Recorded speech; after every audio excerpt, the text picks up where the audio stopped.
Mwahahaha. Mwahahaha. Mwahahaha. This is my fire equivalent. Welcome, everyone. Welcome, babies, to the Fruity Pebble Castle of Torment. Scary Castle. Rats. How are you all?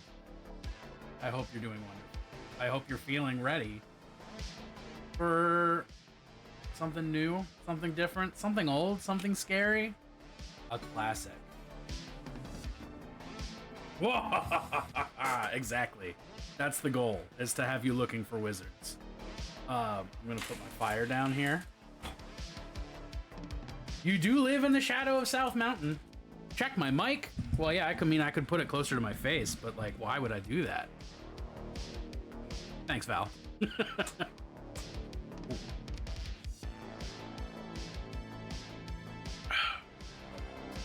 I might not leave this on. I don't know if it has an off switch. I might have to just unplug it because it is so loud. For me, at least, it's very loud. Thank you. This is my Halloween costume. Little Sweeney Todd action. Fake weapon doesn't exist. Lower the music for some somber ambience. I mean, I could just turn this volume down a little bit. I don't have any royalty-free Halloween music, but I guess I can fix that.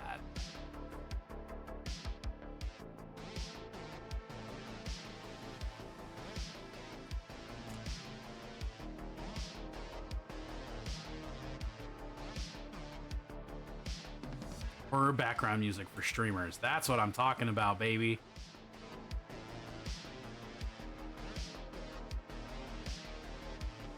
All right, let's find that. You'll log 10 hours. Abso-fucking-lutely not. That's only horror for me. Horror music for streamers. Horror background music. There we go. Now we're talking. Let's go. Shuffle.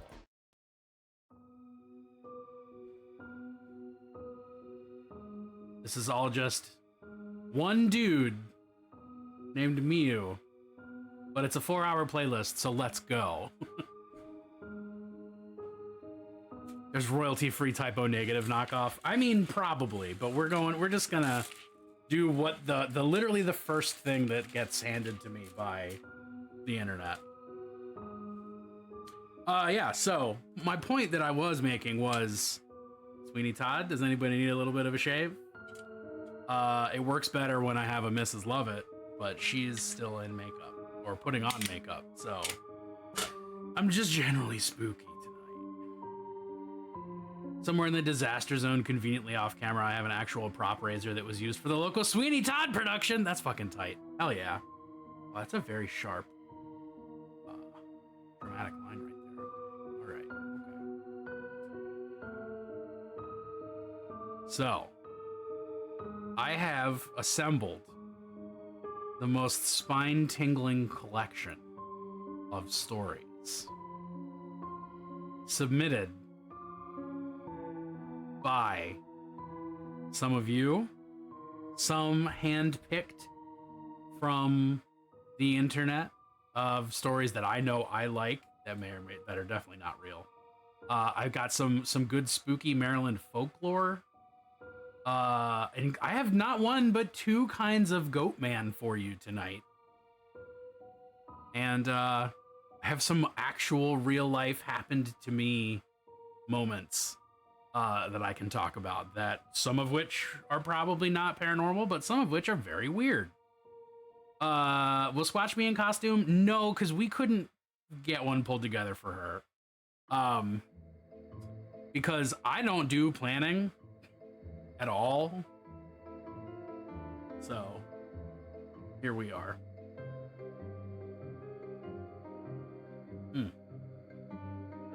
But in your mind, imagine Squatch as Toby. Of, you know, can I just am I allowed to have just fake knives everywhere? Because I want to just fidget with this. This is poison. As you'll note, the glass says it's a mix of It's a mix of cider and rum with a proprietary blend of 11 herbs and spices, which is really just to say pumpkin spice seasoning thrown on top.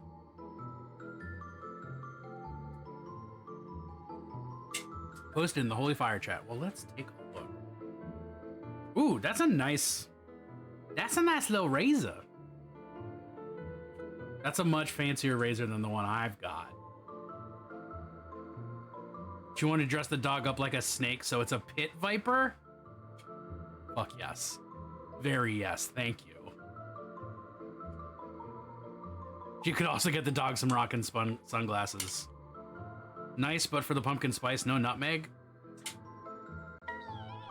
Nutmeg's good. I don't know what to tell you. I'm not a doctor. I could be a doctor. I'm not a doctor, I'm just a barber. You know? Not a doctor, just a barber. How is there a... What's up, Mel? Welcome in. I hope you're ready to get spooked.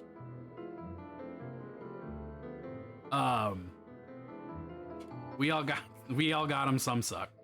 My sister dressed her dog as a bee and wore a pretend I'm a bee t-shirt to wag a ween. Nutmeg is good, but a shockingly small amount will kill a person. How little is a shockingly small amount? There's one eye really dark. Is it just the lighting in the room, or did I wipe away that much makeup from this eye? I don't know. Can't tell. Oh, where do we want to start? Does someone want to start with volunteering one? Does anybody have anything they want to share with the class? 2 to 3 teaspoons of nutmeg will kill you? That's strange. 2 teaspoons will kill someone. You just have to hit them hard enough.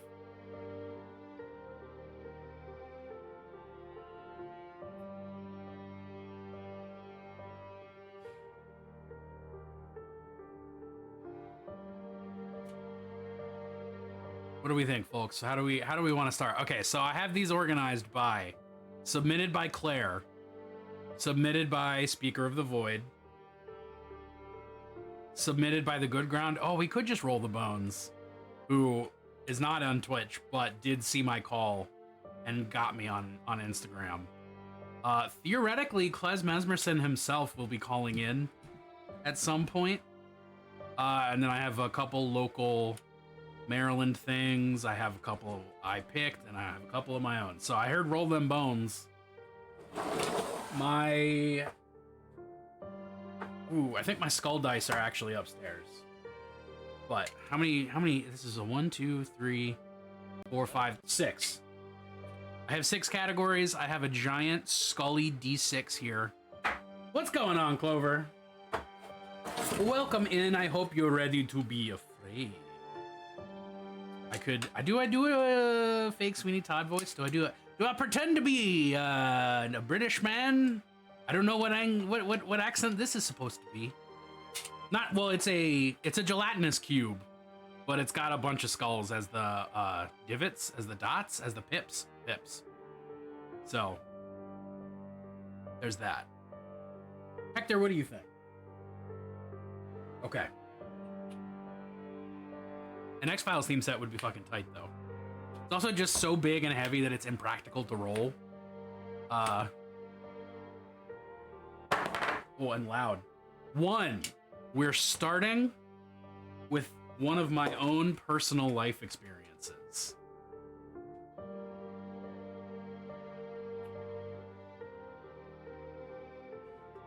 Which one do I do first? Okay. Do we want to hear about probably ghosts, random weirdness, or probably aliens? Let's narrow it down to those, because those are the categories of weird life stories I have.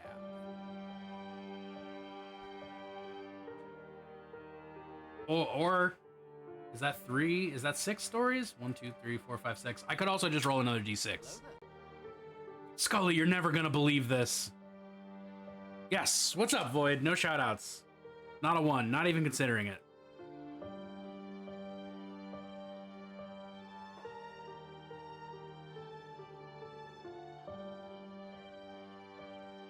Bones, bones, bones. All right.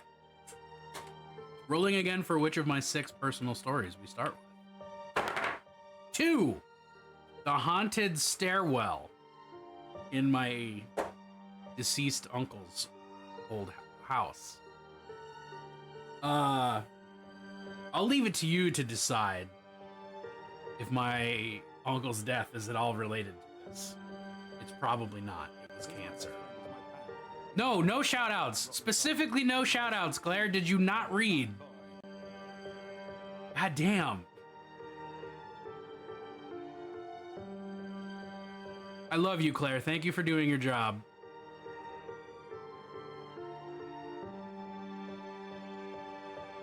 Can I? No, I can't. I can pin messages, but I can't get rid of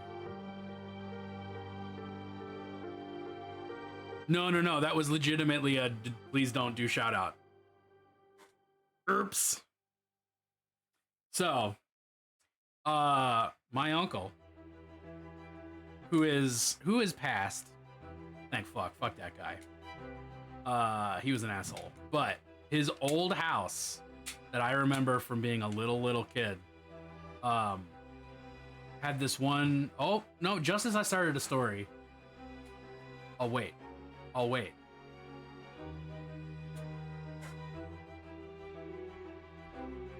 heard this was the best place to get the worst pies in London.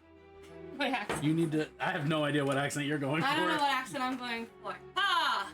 You look good though. Ha! I am so sweaty. Yeah, it's real hot upstairs. It's the worst pies in London. Oh, did you do the white, the flour? Yeah, I got flour on me. You're dedicated. I love that. And we have Toby. And we have. I don't know how long I'm gonna last in this outfit, but like literally all of my. That's fair. We've got like a whole. Yep. Oh yeah. Well, I was specifically suggested that I do a campfire, and I just so happen to have a campfire, so we can now tell campfire stories. I didn't know how you wanted to get set up. That's fine. So we rolled some dice to see what I'm starting with. In my ear.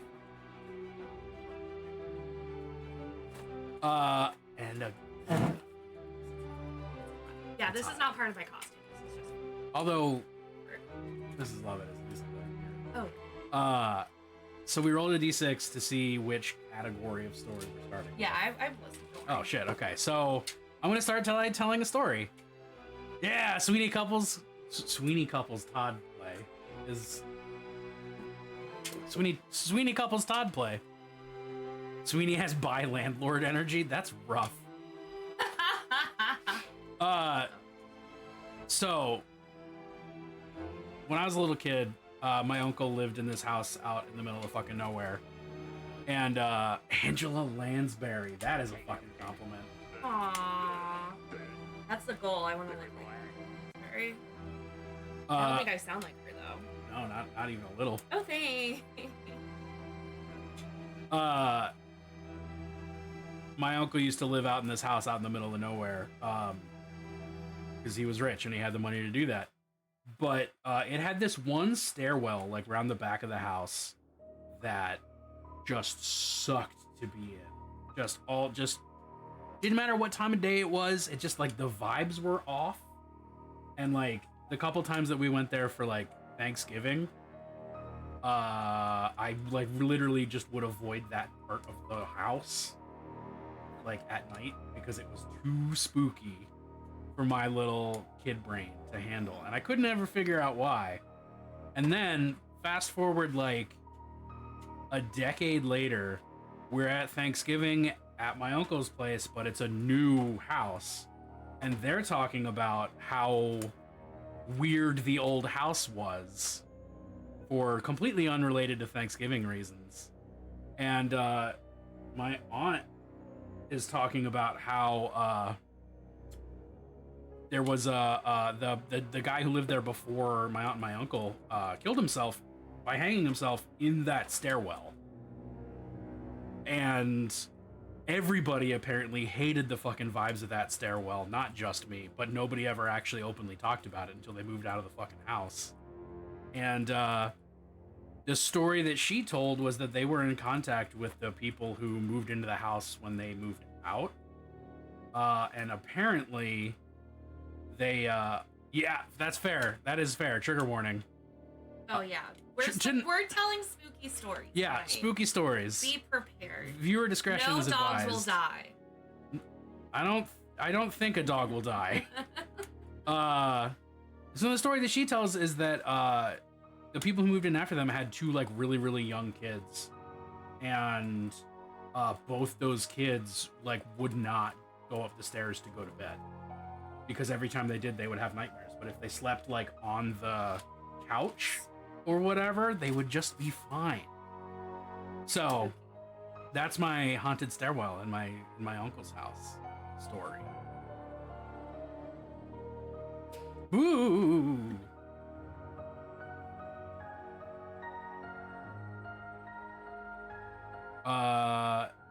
Is this are things at a good angle for you to exist? Like, not really. No, not really. You want to put your chair over here where Squatch's chair is instead? This is okay. I hope that second family sold the damn house to Tim Pool. No, they didn't live that far west. Oh yeah, for sure. They lived up in Moncton, and then they moved to a different house in Moncton, just to dox my dead uncle. Not that half the people in the world know where Moncton is, but I guess Google is a thing.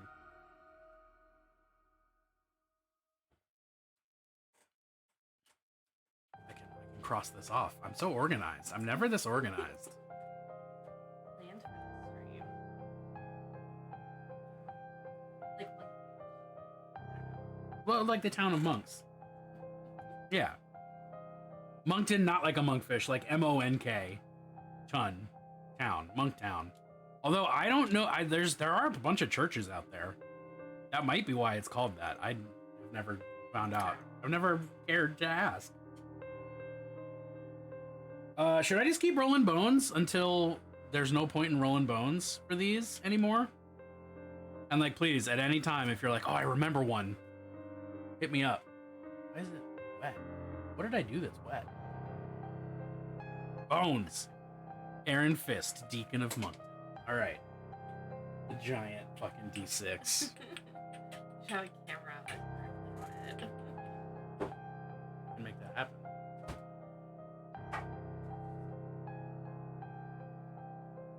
Where's the button? There it is. Emmetsburg has a legit canonized saint. I did not know that. That's tight as fuck. 3. 1, 2, 3. A Maryland local story. Okay, so speaking of Maryland locals.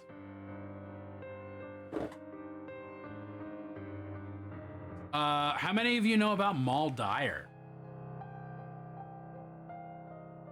The actual Maryland witch, not the Blair Witch. The Blair Witch is real, but Maul Dyer is legitimately a Maryland local who got prosecuted as a witch and died under spooky circumstances. I feel like I need like a fadeaway scene. Yeah, right? You should have gotten a PowerPoint presentation ready for all of these with like spooky images. Wait, Anne Seton was a fucking saint? Elizabeth Ann Seton? I didn't know that. Like the Seton of Seton Keogh? Huh. Cool. So Southern Maryland, 1600s, late 1600s. There is a witch hunt. They're everywhere. It's America in the 1600s. Of course there's a fucking witch hunt. Maul Dyer is accused of witchcraft after disease, famine, like the hits, you know, the classic stuff that everybody's worried about. She gets accused. I don't know how. The story is still out on how they decided she was the witch, but they did. They made that call. And the story goes that when they formed a mob to like collect her and burn her, she fled into the woods. And it was cold out. It was like February when this happened. So it's cold. You don't run off into the woods in the 1600s. You just don't. In February. And the story goes that she was fleeing from the mob that was gonna burn her, presumably. And that she finally gave up the ghost, so to speak, by resting on a rock and getting frozen there because her sweat stuck her to the rock. Ew. Yeah. Ew. And the piece de la resistance. For real though, I'm sweating right now. I'm glad I'm not on a rock. The piece de resistance of this is that they say that she died with one arm reaching up towards the moon because she was casting a curse on the town that wanted to kill her. Ooh. Spooky. I have fire. Ooh. Can't even see Hector's hidden carefully. I mean, we could put Hector Just turn the camera on. Oh, I could. I don't need to be so Oh, you know on what? camera. Ooh. Let's do that. Just raise the camera a little bit, you know? Cool, now we have Hector in frame.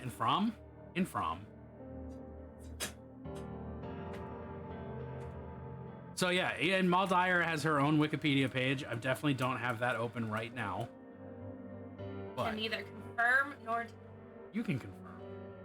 But yeah, like she's got a whole day named after her. The rock where she supposedly died is like still there, and people leave offerings for her on Mal Dyer Day, which is like February something 16th. No, that's not right. 26th, February 26th. I was close.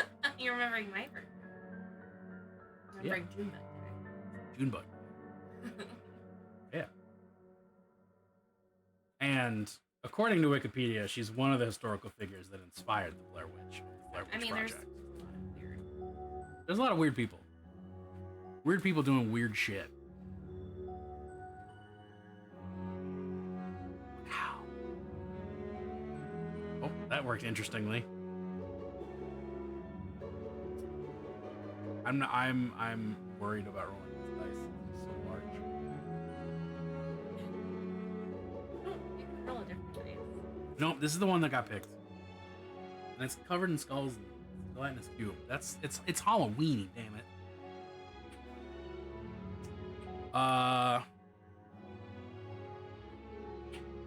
Okay, actually no. Backtrack.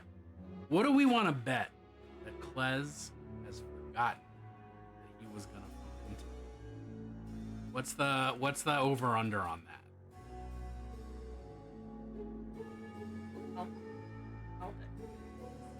Wait, I think I can set that up. Can you bet channel points? I think Ooh. you can make bets of some kind, or Is it Stream Elements or is it Twitch? I think it's Because I would do this. Gettysburg has a place called Devil's Den. Oh, fuck yeah, Devil's Den, baby. Clip, if you would like to recount the tale of Devil's Den. Recount the tale of Devil's Den.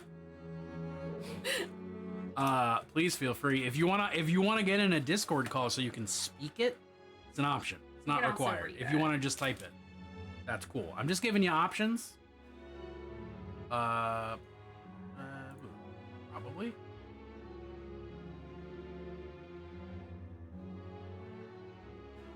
At first, Devil's Den had a reputation due to there being a fairly nasty poisonous snake that was known to live there. But that morphed into the superstition about an actual devil. Ugh. Oh. Where is that? It's a During the Battle of Gettysburg, a team of Confederate sharpshooters used that reputation to turn it into a sniper's nest. That is smart. Go to look on chat. On chat. Yeah, type /prediction. Ooh, tight. All right. Will Klez, remember he agreed to be here tonight.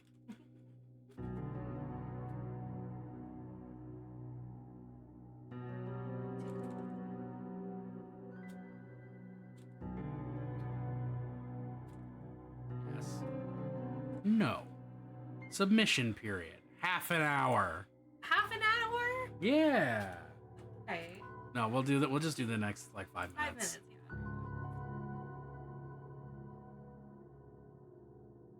Streamer Ramad needs to confirm the outcome within 24 hours. It's because betting. Because it's rules. betting, yeah. And I don't think I can bet. Claire, if you want to share them as shitposty green texts. Oh, I can't participate if I want to be able to. I'd be down.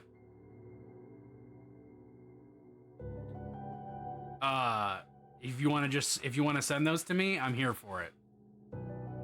Boom, there we go. Ooh, I think I remember this one.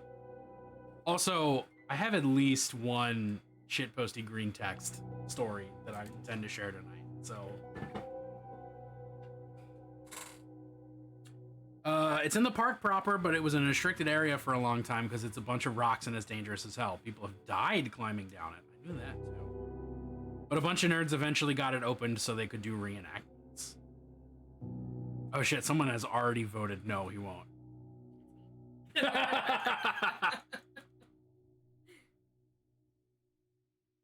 Second one has a continuation, not part of the image. All right. Noted. The other thing, if we're talking about that area of Maryland, let me just segue into the Snallygaster. Because we love a cryptid in this house. We do. Snallygaster is the Maryland, DC area cryptid. Monster? Not real? Is real? It's in Frederick. It's in South Mountain. It's in DC. It's in Central Maryland. I slammed down a bet and I can't choose the outcome when that happens. Oh no, that's fine. You're not. Ooh, that was a bet. That number changed completely. Ooh, I like this. I'm glad that I know that this exists. Thank you for telling me that, because I'm gonna abuse this. 20K.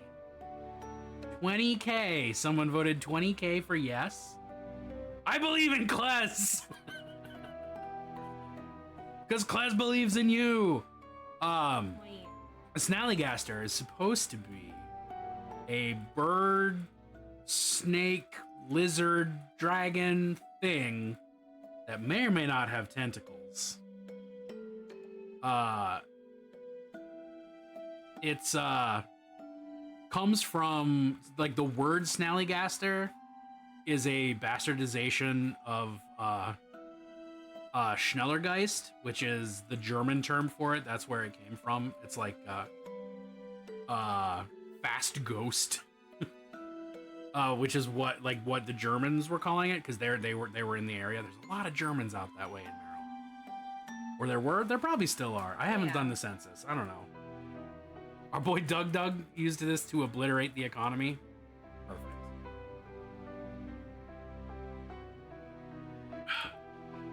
So, Snallygaster, is it real? Has it eaten people? Nobody fucking knows. Probably not. but it's a weird monster thing, and it lives around here. I believe in the Snallygaster. Apparently, it's a boss fight in the Blair Witch Volume 2 Legend of Coffin Rock. Which is awesome.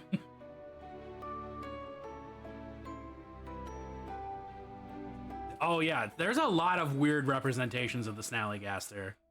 There's a it's in a Fallout 76. What? Immediately curious. At least 40 Oh eyes. wow, that thing is awful. Oh. At least 40 eyes. At least 40 eyes.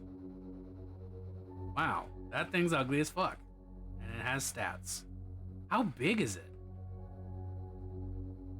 Oh god. It's got teeth. Yeah, it's got teeth. Look at this fucking thing.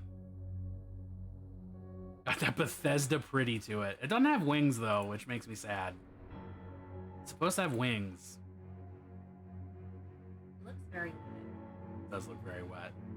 Ooh, it's got a weird little tail. The Snallygaster is the secret extra McElroy brother. True. Oh, it's big. It's bigger than a man. Whoa, whoa. Please don't die. Please don't die. Well, how metal would that be? If I died on Spooky Ghost Night. Yes. Yes. Claire, do you want? I'm just gonna not roll for this. I'm just gonna decide I'm reading one of Claire's stories. How about that?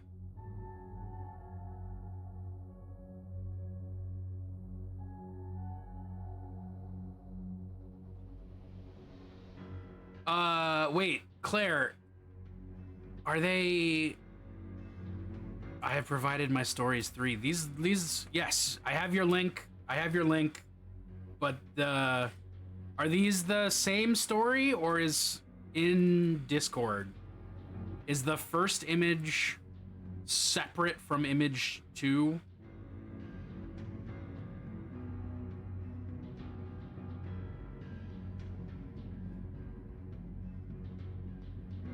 Oh, yes, it is. I can absolutely tell because I read it. Image 1 is the story of the Taquito elf.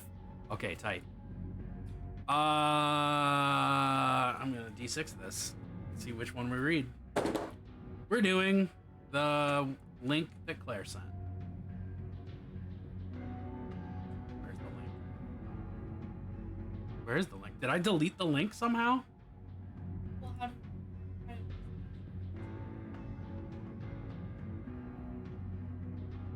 There we are. All right, this is from our No Sleep. My sugar daddy asks for weird favors. Image 2 is standalone and needs the extra green text provided. Got it. Claire, I should have asked, is this Twitch safe? Because sugar daddy asking for weird favors. Oh, all right. We're just gonna go for it, and if I need to duck out, I'll duck out. Yes, tight. My sugar daddy asks me for weird favors. His Tinder profile said he was 45, but he looked to be in his early 30s at most. Looking for sugar baby, $700 weekly, no sex. It's red flag. It sounded too good to be true, but as a broke university student, I was willing to take my chances. I swiped right and Tinder let me know it was a match. His message came seconds later. Hey there, sweetheart. Smiley face emoji. I cringed at that word. I hated it. But $700 is $700, so I sucked it up. Hey, winky face emoji. His name was Jack, and he told me he owned a business. He owned his own business, although he never specified what kind of business. We talked for a while before he asked me for my Venmo to send the first payment. After a few minutes, I got the notification. I stared at that $700 for at least 20 minutes, expecting to wake up from a dream. But it wasn't a dream. You still there? I clicked on the message. Yeah, sorry. If you don't mind me asking, what are you looking for in return? I stared at the chat until he replied. I'm just looking for you to do a few favors for me. Smiley face emoji. That sounded like it was going to be sexual to me. Like what? For example, the first thing I need you to do is pick up a delivery for me. Freaking 4chan Bluebeard? Yes. Actually, I would genuinely fucking watch the shit out of that if it was a thing. That sounded innocent enough, but I was expecting there to be some kind of twist. $700 to pick up a package? Come on, I'm not that naive. From the post office?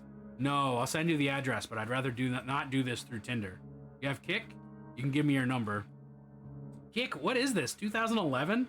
I gave him my number and he texted me the address immediately, followed by the address to his house where I would drop off the package. I'm not home right now, but there's a key on the bottom of the blue flower pot near the door. Go inside and put the package on the coffee table in the living room. Make sure you lock the door when you go inside the house and then lock it again when you leave. I grabbed my car keys and wallet and got into my car, putting the address into Google Maps. Got it! OMW! My phone buzzed as I backed out of my driveway. I'm serious. Lock the door both times, please. I thought it was a little excessive, but I promised him that I would. The house looked abandoned. It had a broken chain link fence around it with a small door that was hanging on to dear life. It stuck out like a sore thumb, surrounded by houses that were a lot nicer than this one in comparison. You here for Jack's shift? I looked up to see a man standing in the open doorway of the house. He took up almost the entire space, his head skimming the top of the doorframe. He was huge, in height and muscles, and his entire torso was covered in tattoos. Yeah, I guess, I replied, not moving from my spot. Stay right there, he said. I did. I don't think I actually would have moved if he had asked me to. I looked around and realized that there was no one else on the street. I was a 21-year-old woman alone in the street. I gripped my car keys. A few minutes later, the man came out carrying a cardboard box. It was about the size of a shoebox, but stained and damp on some of the corners. Can you open your car? He asked. I opened the trunk, not wanting that on my car seats. All right, there you go. Thanks. I walked around the driver's side of the car and opened the door. Oh, one more thing. I looked at him. Watch out. I didn't reply. I blasted my music as I drove to Jack's house, hoping it would drown out my anxiety. It didn't. I parked my car in the stone driveway and stayed inside the car, admiring the house. It was a huge house with stone pillars on the front porch and the greenest grass I had ever seen in my life. It's nighttime though, right? Anyway, I turned the car off and got out. I grabbed the package and walked to the front door, getting the key where he said it would be. I opened the door and stepped in, closing it behind me. I thought about what he said about locking the door when I got inside. It's really hard to read with that light flashing in my eyes. I thought that was a little overboard, but as I stared at the closed door, something made me reach out and lock it. I walked inside, my feet cushioned by the thick maroon carpet. Oh, bad choice. And admired the inside of the house. All the furniture was wooden and looked incredibly expensive. I would probably finish school a dozen times with the money that it took to furnish this place. I set the package down on the coffee table, and as I walked back to the door, I heard a phone ringing from somewhere in the house. I froze. In a pocket, my phone buzzed. I took it out and looked. Don't answer any calls that aren't from Marvin. I put my phone back and followed the sound of the phone, poking my head into a few different rooms before I found it. Walked over to the caller ID. Incoming call from Jack. That was odd. I grabbed my phone to look at the message again.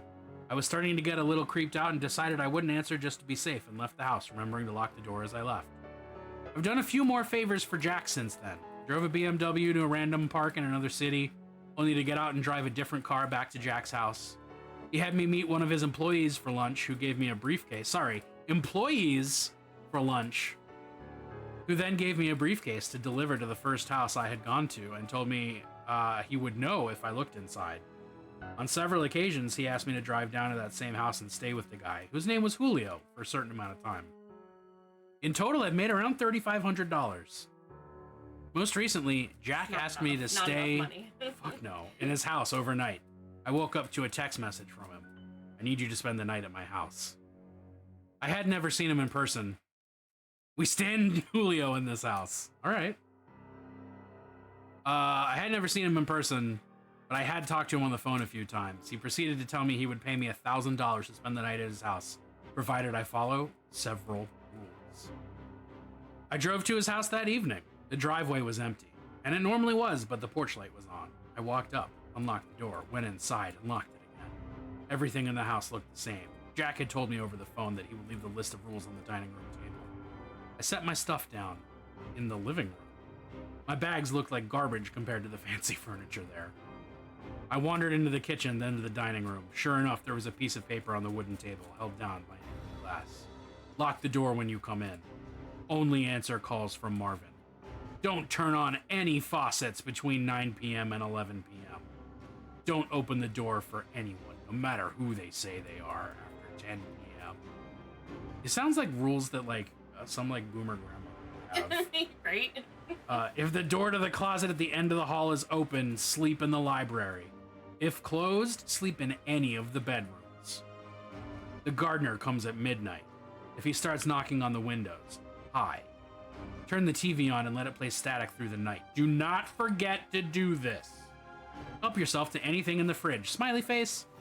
I'll pay you in the morning. Good night. I made sure to follow all the rules. To be honest, I was regretting my decision, but seeing as I was already here and I was getting paid, I decided to stay. Figured if I followed the rules, I'd be fine.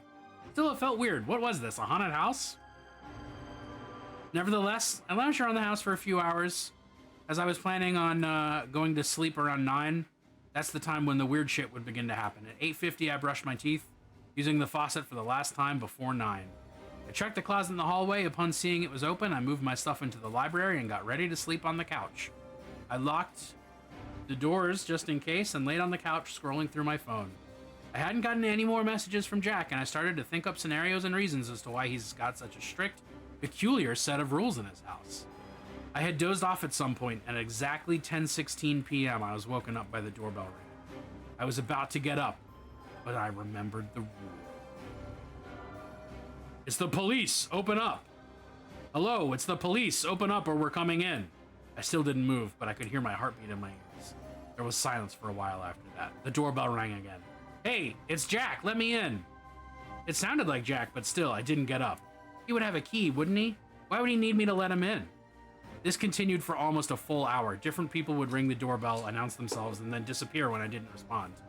I was finally able to fall asleep, and the gardener never came. Uh-oh.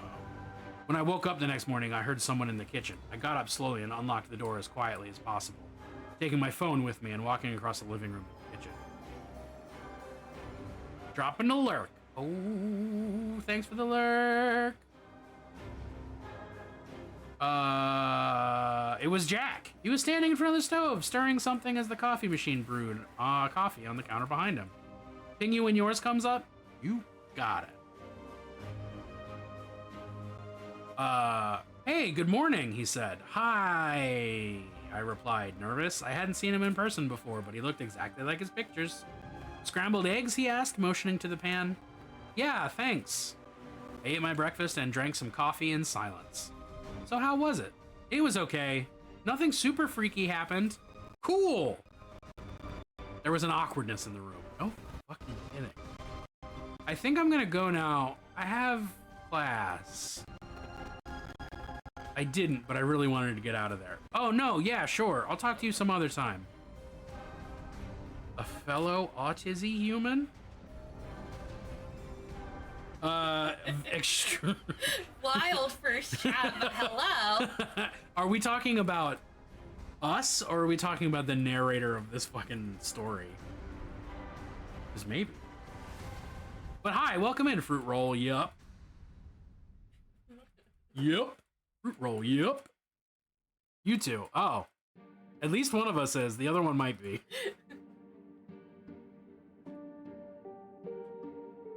Oh, you like scary stories? Yeah, potential trigger warning for... I literally don't know what, because only some of the stories are ones that I've vetted before. A lot of them have been submitted by the crew. Sorry. It's okay. By the chat. Ooh. Hi, Clover. What's up, Clover? Spawn was chaos today. That's appropriate.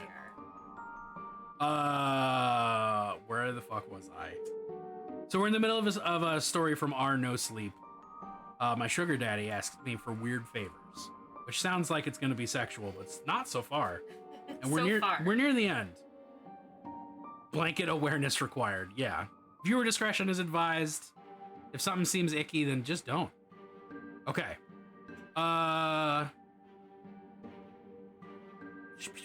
Okay, cool. Yeah, I'll see you some other time. Oh, fuck. I grabbed my stuff, and he walked me to my car. I could see him standing in the driveway, staring at me as I left. When I got home, I unpacked my stuff and noticed that I still had the list with me. I sat on my bed and read it again, and I felt my body tense up as I realized I had forgotten to do something. Turn on the TV and let it play on static through the night. Do not forget to do this. I stared at the words on the page until they lost meaning. Beside me, my phone buzzed, snapping me back to reality. Oops, there goes gravity. It was $1,000 payment. I looked at my phone and then back to the list. Maybe it wasn't an important step? As I was thinking this over, a text from Jack came in. I'm not in town right now. I should be back next week, so if you're free from running any more errands for me until then... What? So you're free from running any more errands for me till then. Just sent the payment. Go do something fun. I stared at the message and read it again, and once more for good measure. I'm not in town right now. I thought back to this morning and how Jack was in his house, how he gave me breakfast. I'm not in town right now. Within minutes, a new text came in from this number that I didn't recognize. Did you forget to do something? Winky face. The text was followed by a picture of Jack standing in front of the TV. I didn't respond. Next came another picture. This one was outside my house, followed by another text. Watch out. Ooh. Spooky. That was a good one. Thank you. That was a good one. End. It also forget a lot. Yeah, she did. She fucked up a lot. Could not have gone worse. Well, it could have gone worse. All right, we are randomizing. Well, all right. I have more questions than answers for that story. Joe, what's going on, bud? Hello. How are you doing tonight, my guy? He's my best friend. He's my pal.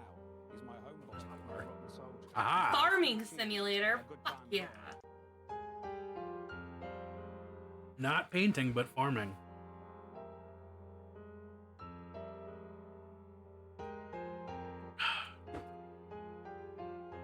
D6.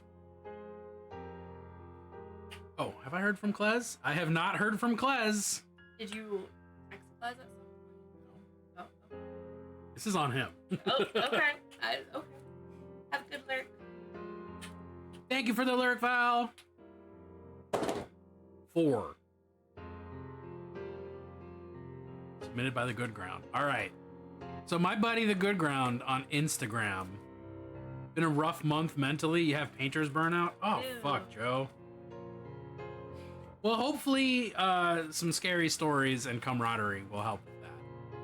And if they don't, oops.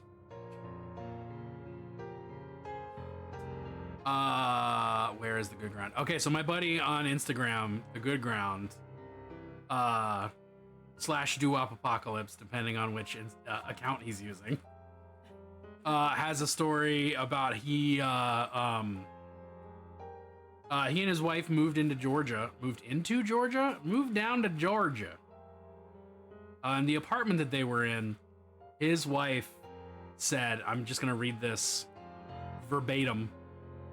When I moved down to Georgia, my wife always said that in the apartment she had heard voices or felt the bed move when she was lying down.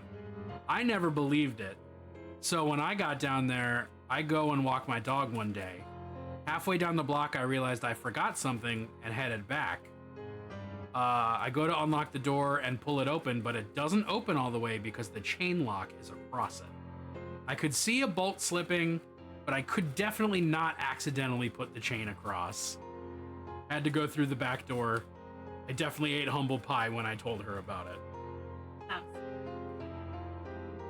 That's a really specific way to get locked out. Yeah, that's not an accidental lockout. Maybe it's one of those cases where it's like another person living in the house secretly. Parasite? Yeah. Style? Yeah. Parasite style.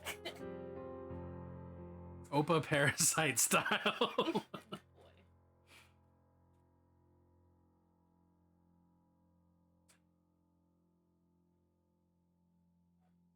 We're gonna run out of options. Well, 4 doesn't exist anymore. 6. Claire. We're doing one of your stories too. We're gonna do the poop toilet one. The poop toilet. You know, all those different kinds of toilets. This is in green text format. For those of you who don't know what that means, this is the translocating toilet. Gotcha. I'm sure there's a Korean horror movie where Psy is the baddie. I would fucking watch the shit out of that. I lived in a haunted house, but the story was more sad than scary. I mean, it's spooky. I'm down to hear it. Stories. Yeah, give me anything that's spooky.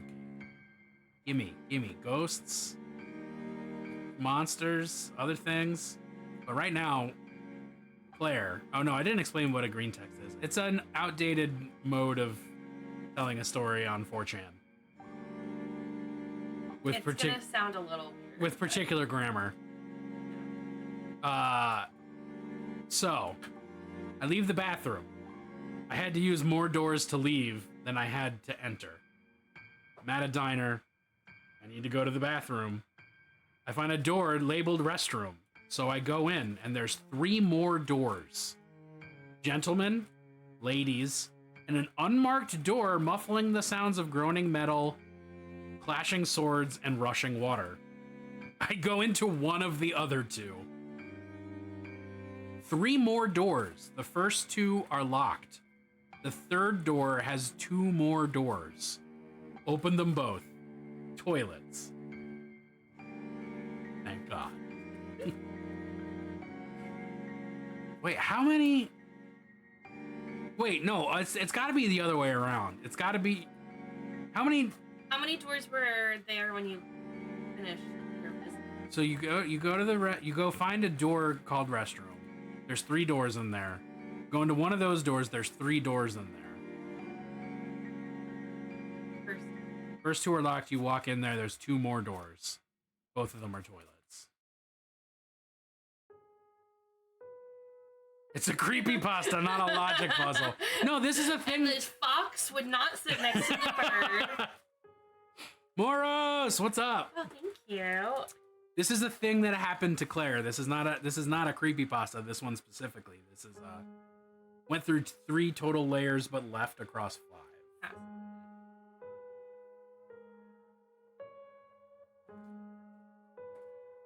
Georgia's just like that. We got 2 spooky stories out of Georgia with a 3rd one incoming. Alright, I think I'm gonna do one more story and then go change. Very hot. Yeah. Fair. Play. Fuck yeah. Hope it's not a long one. Oh, it's a Bennett one. Pick which one of these that I'm gonna tell. One of these. Me pick? Yeah, you're gonna pick one of these. A midnight meat truck. Midnight meat truck. All right. I have no idea if this is paranormal or anything like that, but it was just a weird experience, and to this day, I don't know what the fuck. Yeah, there's been submissions. I've been asking for submissions like every stream or else. Diner had $1.50 biscuits and gravy in 2019. No wonder you had a. Oh shit. Oh god. Don't spill the fire. No, I'm more worried about the fact I might have just ruined Squatch's life. Did you take her out with Maybe. Yeah, Moros, if you have submissions, please submit. Submit to me. It's not too late. No, it's not over till it's over. So the Midnight Meat Truck. Years and years and years ago, not a consquatchin. What? What does that mean? Squatch.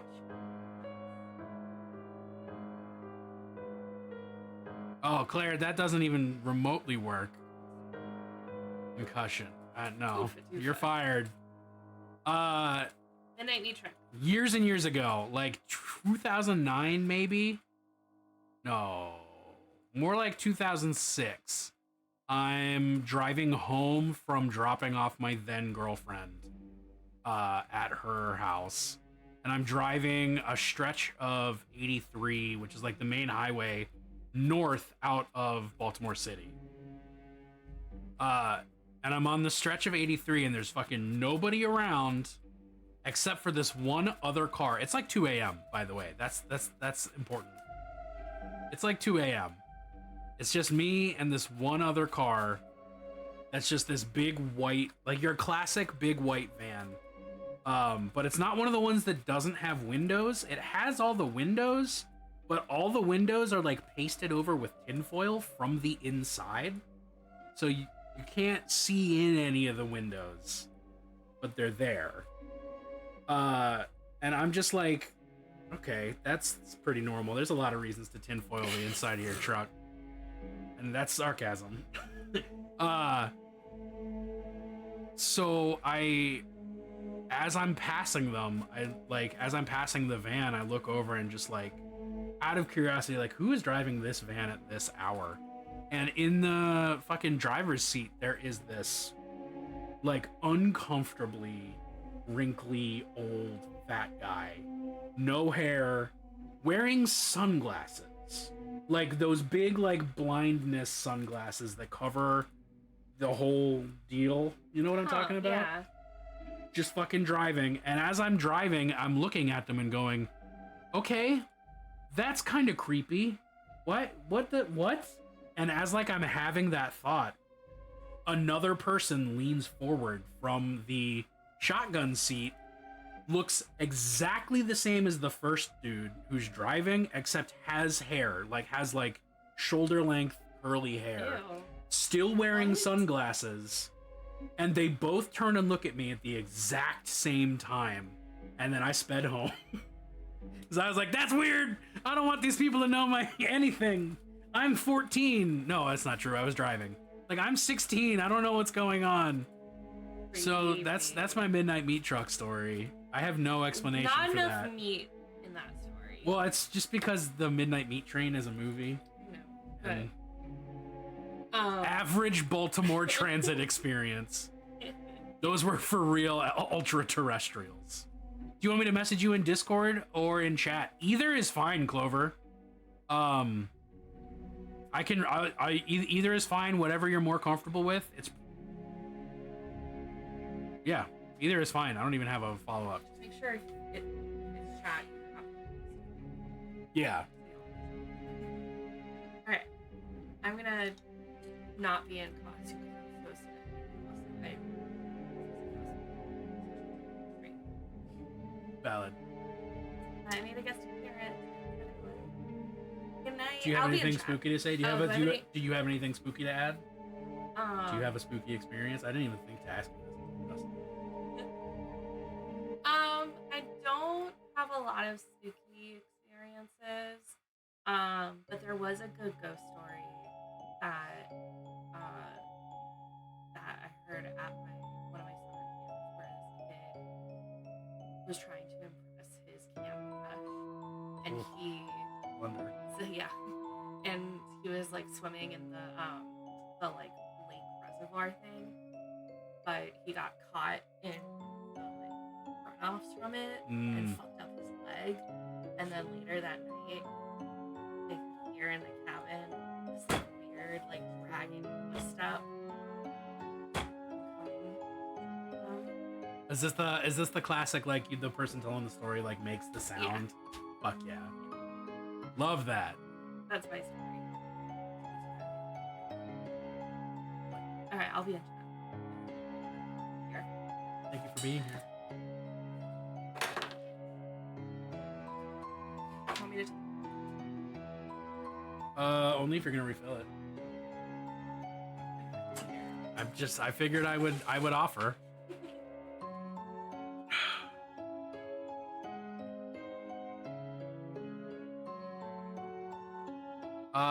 Baltimore. It's a place. It's haunted. Oh, that's right. I don't have a ghost story about this, but I did spend a night drinking in a haunted bar. And I did spend a night in a... Okay, this is like an anti-ghost story. But I am going to tell it because it's relevant and it makes me laugh every time. So, the same girlfriend from the previous story. There's blood in the water. We also have a haunted hotel. It's a bar. That's the one that I've been at. So there is a local theater, like what's it called? Club Congress? I am not familiar. A local like stage theater that used to be a brothel way back when it was originally built. If wifey's thirsty while she's already getting a drink, do you have to mix a drink for your wifeful ganger? Oh god, I hope not. I don't know. 2 wives, but one of them might want to kill me. Sold. Honestly, that's just 2 wives and both want to kill me. So this girlfriend is working at this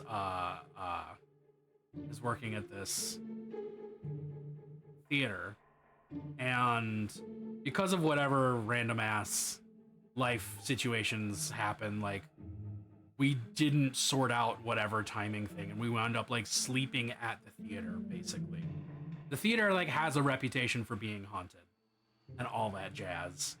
But I'm just like, this seems like a regular old building to me, so I'm gonna go to sleep. I'm not worried about it. But all night long, she keeps waking up. She keeps waking me up and being like, "Did you hear that, Bennett? I heard somebody walking around." And I was like, "It's an old house. It's like, it creaks. It's an old building. It's like 300 years old. Just go back to sleep." Like, "Did you hear that?" And I was like, "Yeah, it's raining outside." And like, just kept... Plot twist, you have 2 wives is only a horror story if you're dutifully monogamous or a boomer. And I'm arguably neither of those things. Yeah, just all night long, I'm just like, I did not fucking sleep. Not because I was scared, but because she was scared and kept having either experiences or just being spooked. And that's my sleeping in a haunted theater story. Oh, it's weird that it's doing this light to the camera. Maybe that's just not... Oh, yeah, okay, it is that. Anyway, here's Clover's story. 25 years ago or so, my parents found a trailer to rent. It was 18 feet in the air. 18 feet in the air? What does that mean? Like, off the ground 18 feet? The owner seemed nice, but it had large bloodstains in 2 of the 3 bedrooms, with long bullet holes in one of the bedroom windows. We later came to find out he built and raised the house for his first wife. She died on the property. He was trying to rush her to the hospital and dropped her out of the wheelchair onto the front lawn, and she died there. Oof. So what about the bullet holes? Is there more coming, or are the bullet holes unrelated? Are they just like that? Why was the trailer off the ground? I have questions. Oh, I also have allergies. But mostly questions. Mostly questions. We would see her at the end of the hallway and things would constantly move. She would always touch the top of your head as you walked down the hallway. No! No! Being touched without consent is not the best.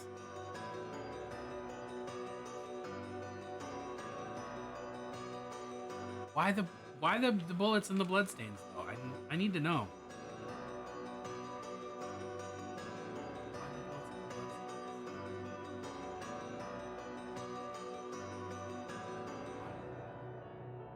This stuff does not wave as much as it should. I'm a little disappointed. I was hoping for a little bit more fiery experience. Bullet holes were from a standoff with the renters before us. Oh fuck. It's always time for plunts. Oh, you know what? I wish I had thought of preparing a spooky plunst, but we've got a forlorn plunst. Holy shit, I forgot Squatch was down here. And she just got up and bumped my leg. Hey, girl. Do you have anything to say? Do you have a spooky story for the audience? No, you're just fucking leaving. All right.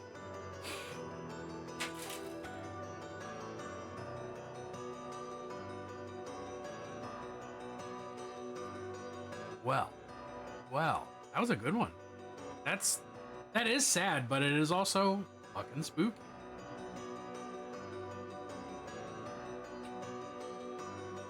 She only fully appeared once, floating directly above my sister. What? What?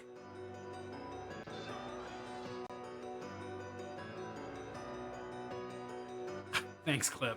That's what I needed. Holy shit. Okay, so wow. All right, what have we haven't done anything from Void, and we haven't done any of the stuff that I picked from the internet. My sister never slept alone after that. I can fucking imagine why. Was your sister like, did she like wake up and be like, that is a woman floating over me? Oh, you're writing one for me now? Fuck yeah. Well, then I will read one. I'll read a fucking SCP while we're doing this, because I remembered SCPs exist, and this one's not too long at all. For those of you who are unfamiliar, SCP is Secure, Contain, Protect. It is a Wikipedia-style, group-written bunch of paranormal stuff that's being contained by some sort of government. Very X-Files. I can't stand that my one eye is so much darker. Gate Guardian or the really hard to kill reptile. My sister woke up flat on the bed with the woman horizontal above her. Her sister was 13 at the time. No! No! No! That would end my time there. I would leave. My two favorites are the ones that I picked tonight. And the first one is it's SCP-1733. It's a DVR.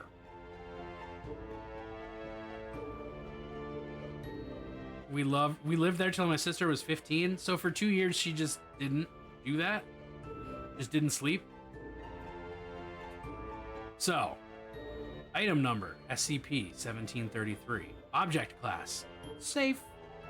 Special containment procedures. The DVR containing SCP-1733 is to be kept in a secure video archive at site redacted.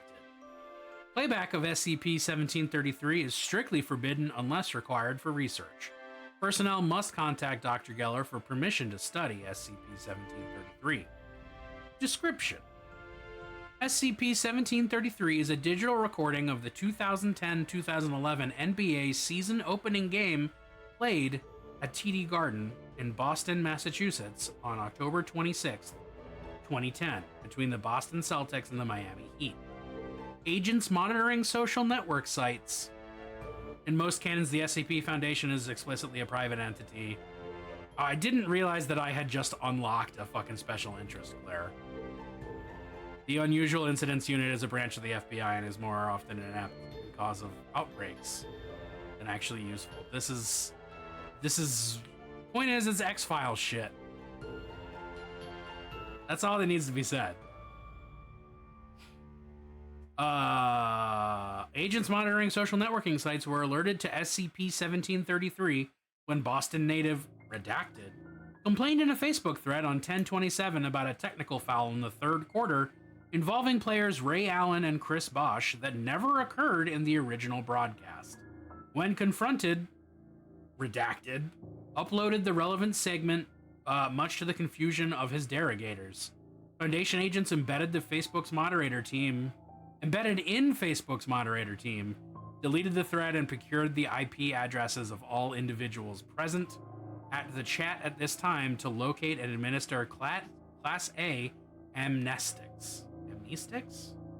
Forgetting drugs. The Motorola brand DVR containing SCP-1733 was then recovered.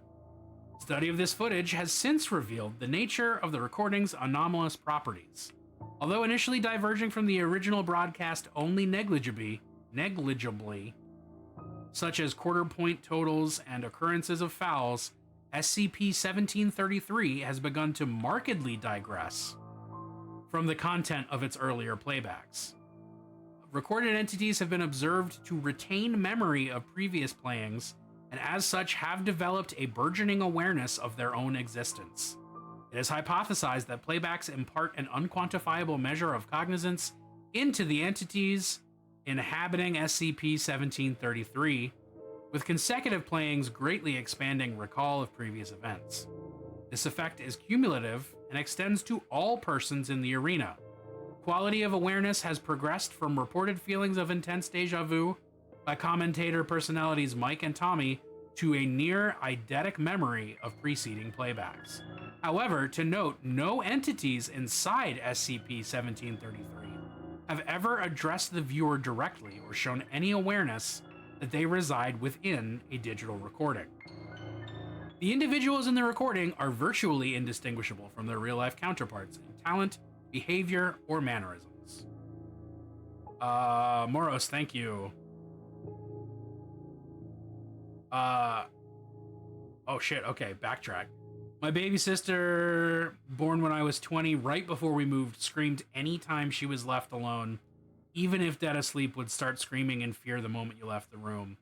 My parents bought a different house and she slept in her own room fine. Well, that place is fucking haunted, Clover. God damn.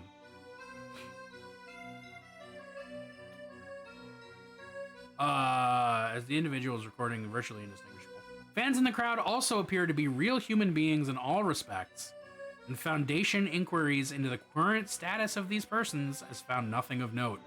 For all intents and purposes, recorded entities appear to be the actual individuals, but somehow abiding in a digital medium.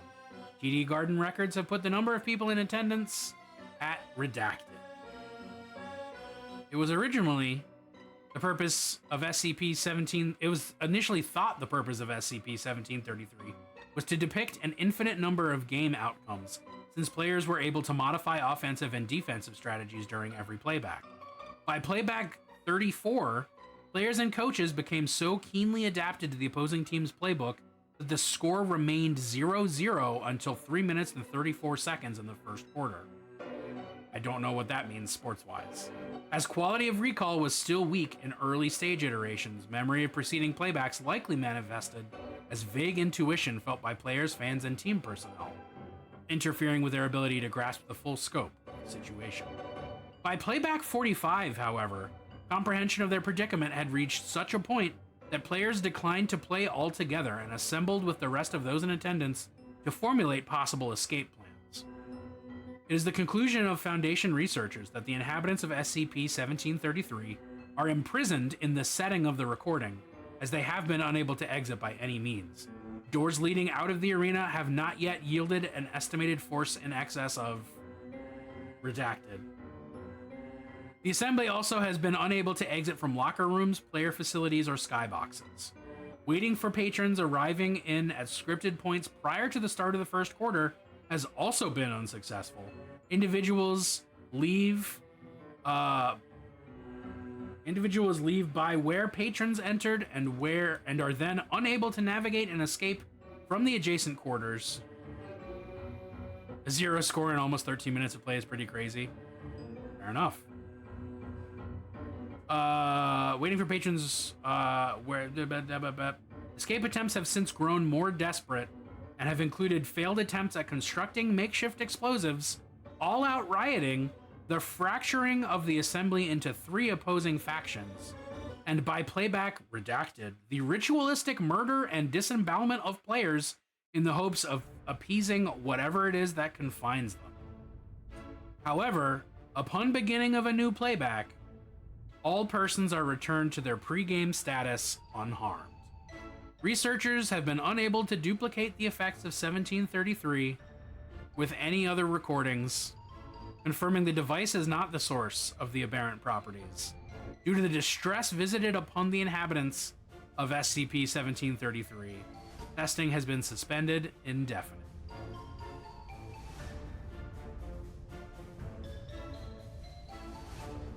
And then there's a list of notable developments by playback. Fuck it, I can just show this. I am being a fool. Playback 2 is the first recorded deviation from recorded broadcast. TD Garden crowd boos the Miami Heat during entrance. Miami Heat forward LeBron James. That's just a more serious version of the locker in Men in Black. Yeah, I guess, yeah. Yes, it is. As mentioned, score remains 0-0 for 8 consecutive possessions. Fans appear noticeably subdued. Playback 26 of the first Miami Heat victory. Crowd becomes aggressive, shouting obscenities and hurling food stuff. Color commentator Tom Hyson understood their frustration, criticizing the Celtics' coaching staff. Oh, okay, can you see by the dawn's early light? Playback 44, teams emerge disoriented and confused. Game is suspended. Majority of time spent by medical professionals assessing the mental state of players. Playback 45, players refuse to play. What is it? Playback 55, cognization has progressed to such a point that the crowd is now able to remember the events of that week, as well as friends and family members outside of the facility. Attempts to contact outside help are met with failure. Playback 52, man knocked unconscious in previous playback is returned to previous state unharmed upon beginning of current recording. The man ambushes and bludgeons one of his attackers at the 3412. Tripped in a movie theater today and scraped my knee. People gasp. People do that. When you trip, people freak out. People just act weird, you know?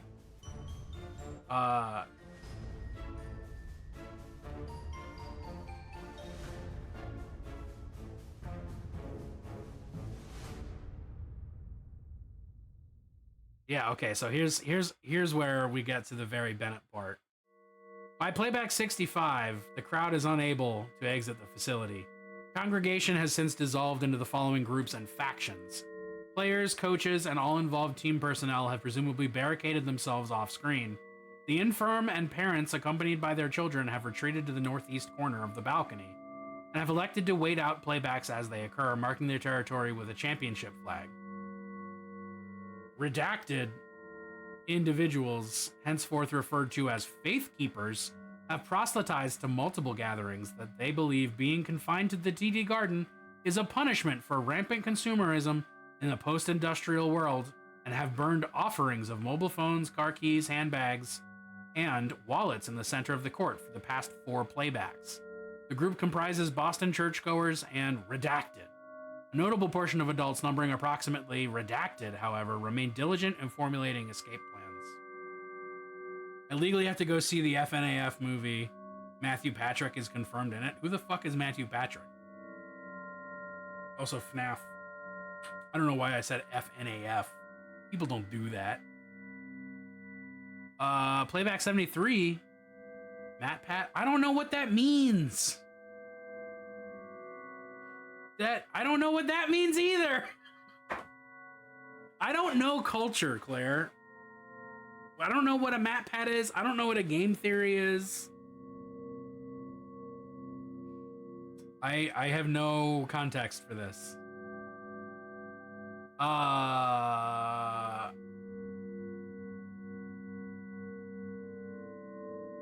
heard bad shit about Matt Pat. Uh-oh. Playback 95. Hedonistic displays of sex and violence have sufficiently curbed the efforts of proselytizers. Makeshift curtains are hung around the site of an orgy at the urging of Section 320 members. YouTuber that dedicated 50% of his videos since the game released, since the second game released, to the lore of this series. Oh. I need to ask Snoipoi about the details, as they were the one who told me about it. Well, shucks. I don't know thing one about this, dude. You know we have an ad break coming up, so I'm gonna finish spooky suggestions, and then when we come back, Void, it's your story time. It's one of your stories time. Playback 112. Conditions have deteriorated significantly.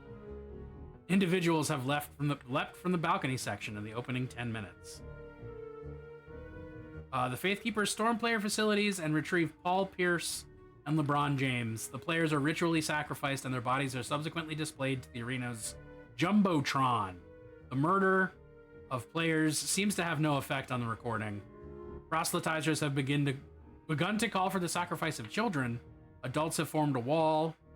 Playback blank. First recorded deviation in arena light to a deep red color. Data exposed. Dun, dun, dun, dun. Yeah. I like that one. It's that one and what's it called? Is the other one that I like. I'm not saying it. I'm coming back to this. All right. We're gonna take a quick little break. I'm gonna refresh my drinks. You're gonna refresh your drinks. We're all gonna pee together. We're gonna lock eyes while all of us pee. It's gonna be super fucking awkward. Mommy doesn't get drunk. She just has fun. And then we're gonna come back and we're gonna read some more scary stories. De-stress our danks. I'm gonna go Google Matt Pat. Oh, there it is, Moros. I see it. I see it. I see your message. We'll be coming back to that. Don't get scared.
Spawn just told me no means no when I told her it was time to put away the toys. That's an abuse of power, I think. It's an abuse of that term for sure. So, yeah, just saw the the FNAF. Now I have to Google what that movie is. Yep. Movie theater had body bags hanging in the hallway, and it styled clowns. Yo, that's good. That's cool. Fuck yeah. The Juggler, Kirk Douglas, but also body bags. That's tight as fuck. I like this movie theater. I've never seen a movie theater that actually like puts care into that sort of thing. That's nice. Claire, you asked for my hasty opinions on MatPat, and I have them. But I don't know if you're ready for them.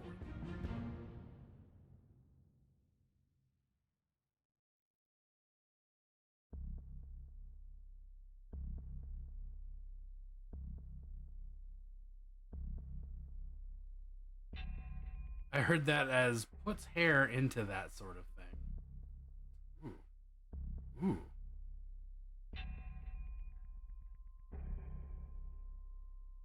I was a fan during the deepest time of the internet, hating him. I can handle it. All right. Here's my hot takes on MatPat, knowing next to nothing about him.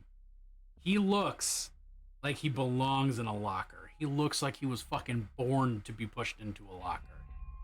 He went to Duke, which, cringe. Fuck. I say that largely because my parents went to Duke separately and irrelevantly to one another, but they did both go there. He gifted the Pope a copy of Undertale. He is tap dancing upon the line between sounds so fucking pretentious that I really just want to shove him into a fucking locker and not let him talk or do anything ever again. And okay, this guy is just doing his thing, but he likes it. And that's cool because people should do what they like. I read the Wikipedia thing, Claire. I skimmed Wikipedia. There's no further context you can possibly give that makes that either less funny or more... either less funny or less cringy. It's both just... it's just... that act sums him up as a person, I think, in my short experience with him. And I know that I am giving you an off-the-cuff opinion of somebody that you actually care about, and that means nothing to me. But, that's my take, is that he seems really annoying.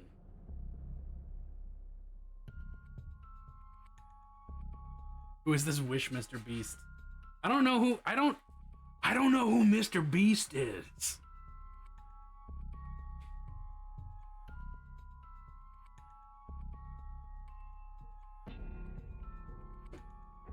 Yeah, Claire, I got that context, and it just wasn't important. It changes nothing about my opinion.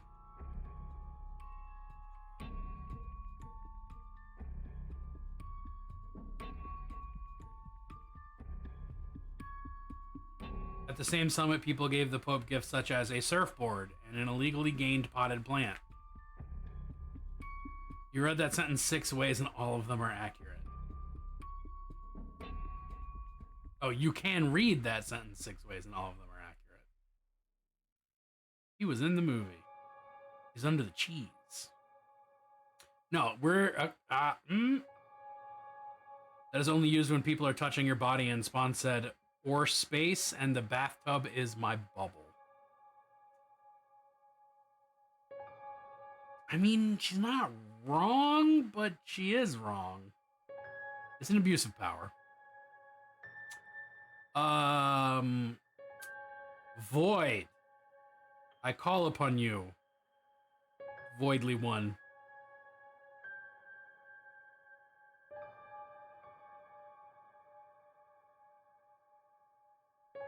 You are here. Do you have a preference for which one I start with?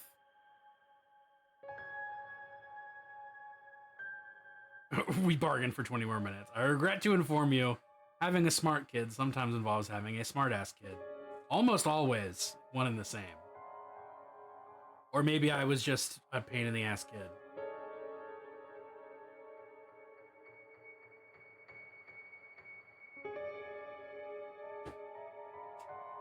Chickens is my answer.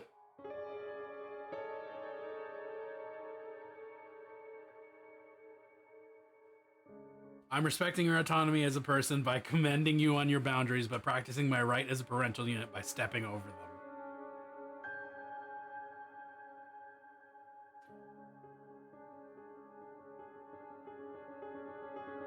All right. I am going to just start with the first thing you sent me and just read through.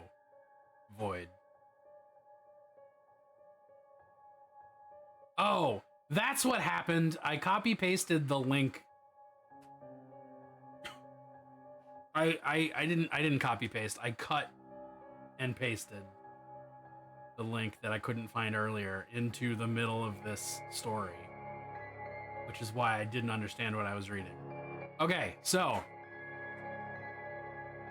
scary story that is also true from Speaker of the Void. Ooh. Horror hosts are cool though.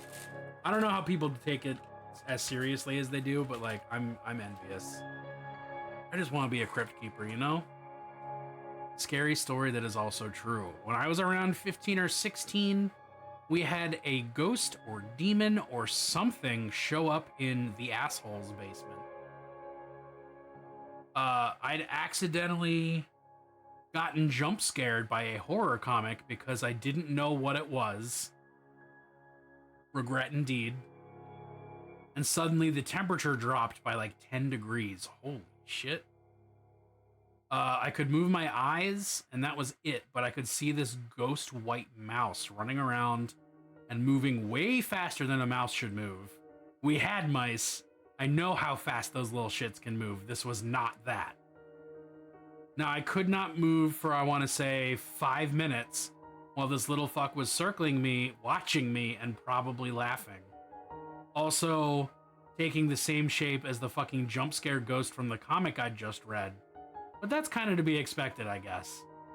It vanishes from my sight for like a minute, and my body just unlocks. So I fucking booked it up the stairs, which were steep and a safety hazard. Little shit never really left, despite what the asshole said, I think. I couldn't be in the basement alone after that. My brain literally wouldn't let me. I like to think that moving like 6 times has made it so the little fuck can't find me again, but we'll see. That's terrifying, dude. Void. That's freaky. Horrible little thing.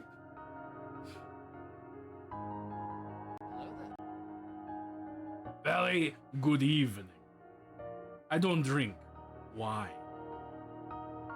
Oh, actually, if we're gonna do Dracula, I can pop my collar.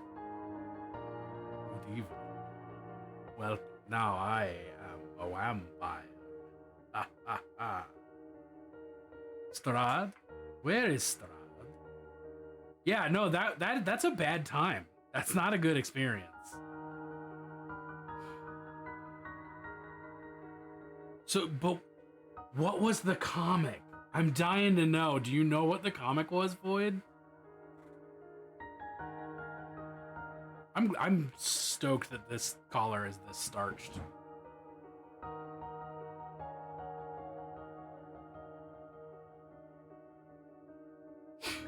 I'm so curious as to what it was that summoned this being. I say summoned this being, but like it wasn't the comic.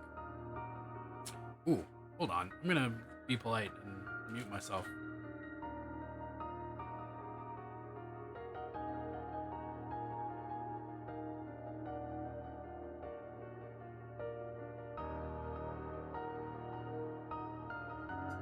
I thought I could get out of there, but I couldn't do it. I wanted to get off screen, but I couldn't. Ooh, you found it. What is it? I'm gonna look it up, and if I get immediately haunted, I'm gonna fucking message you immediately.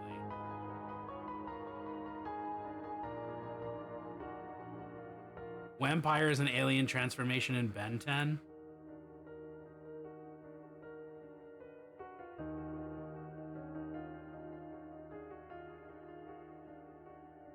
Is this? Oh, yo, this one! Yes! This is so good. This one fucking got me. Got me the first time I ever read it. Holy shit. So cleverly put together.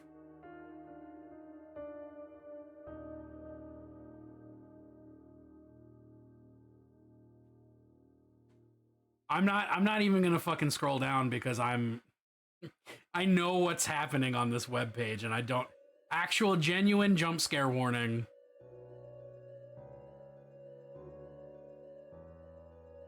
Yeah, wow. I forgot about that shit.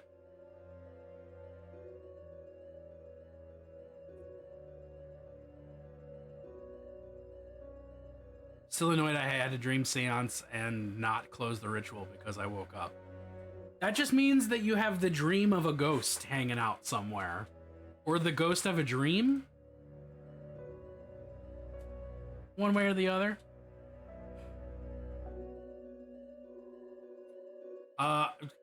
Void, I'm just gonna read the rest of yours because I got them right here and I'm curious about what the rest of them is. Another one from my days of working a haunted corn maze. The last year that I worked there, the corn was not friendly even to the scare actors. Ghosts shaped like horse-sized hounds circled the entire corn section of the maze. It was kinda intense. I stopped working there when they put me in the corn for good reason. Oh, it's literally called Vampire? I thought I was joking.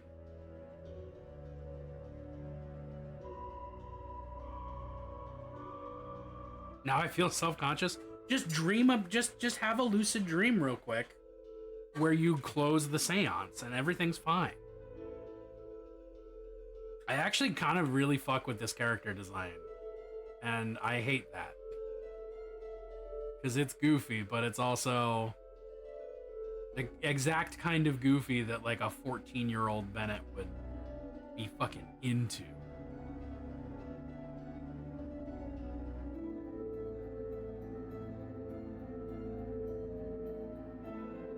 Not about that. Well, you can. I'm pretending you're self-conscious about that.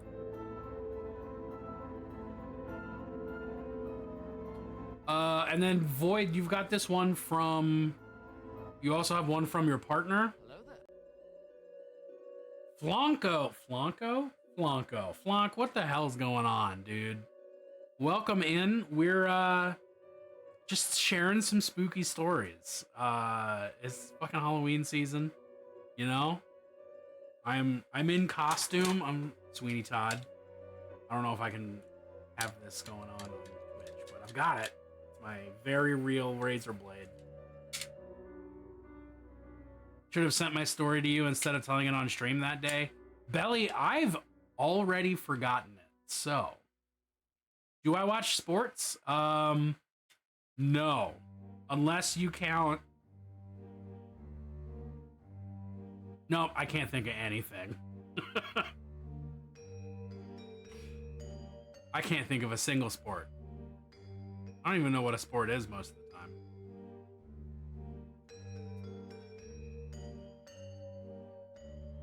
Oh, what is this? Wasted Wonderland. Spook. Oh. I'll type it up and send it to you in a Discord message. Perfect. Vampire's design is based off of Marvel's Barren Blood. Am I actually... Oh, I don't even have to Google it. It's right there. Yeah, it looks like it. It looks like it. That is certainly a character design. They did better with Vampire than they did with Barren Blood. For sure.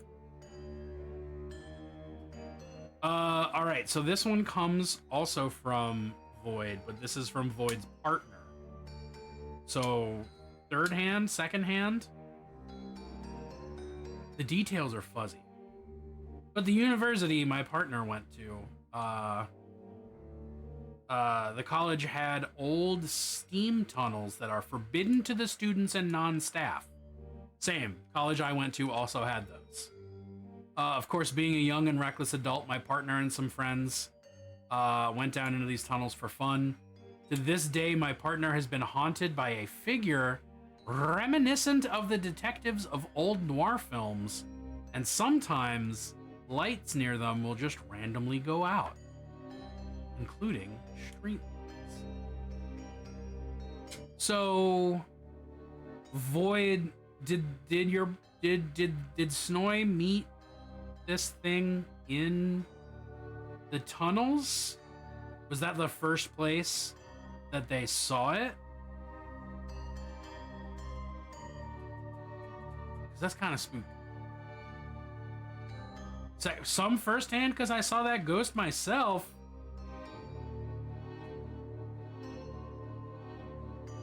Vampire is from a planetary system with multiple sentient species, all of them designed off horror monsters. Wolfman, Dracula, Mummy, and Frankenstein's monsters. Okay. Alright. Suddenly, I need to watch Ben 10.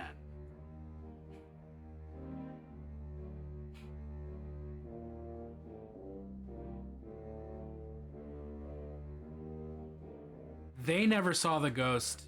I think I'm the first one to actually see the bitch, but it attached to them in those tunnels. Got it. Venison, Tennessee. I've never watched Ben 10, but now that I know that there's aliens based on classic horror movie stuff, I'm like, okay.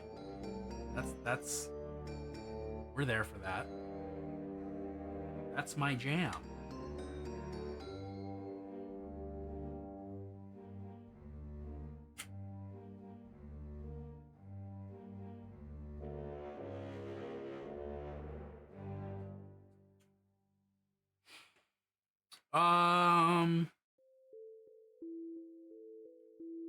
Moros. I think I may want to read your story. Do you feel good about that? Do you feel good about it? What other stories do I have of my own that I wrote down so I didn't forget them? Oh yeah, okay, no, while I'm thinking about it, this is not particularly spooky, but maybe it's just a little spooky. Moros, I got yours as soon as I tell this one. When I was a little kid, we used to live in the house that my grandparents lived in.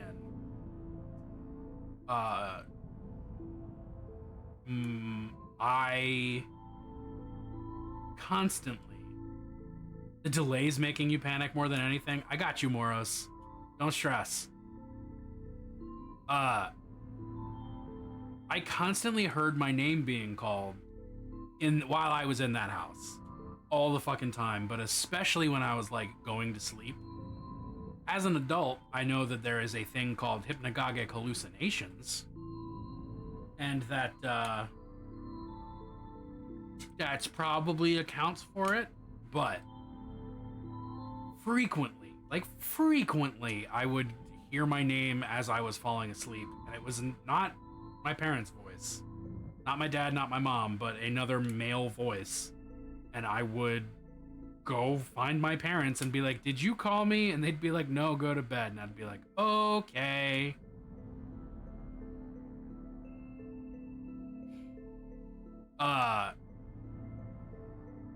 And that just happened all the fucking time. All the time. And there you go. That's my story. I think it was my grandfather, because apparently he was a big funny man. And what's funnier than making sure a kid doesn't fall asleep by making him think that their parents are calling them? That's my story. It's a great story. All right, Moros, it's happening. Excuse me. So I have So he Cosgroved you. Exactly. He fucking Cosgroved me. And Bennett, you want to go build a cart? Shit. Yeah. This one is from Moros. I have very vivid dreams sometimes. Most of them feature specific qualities. Hyper realistic. They cause me to have a deja vu moment in the future related to what happened in the dream. I've had a couple of those deja vu IRL weirdnesses. The dreams always end in incredibly horrifying ways, like car accidents or fires. The intensity of the ending is roughly equal to the good fortune that happens when the event occurs IRL.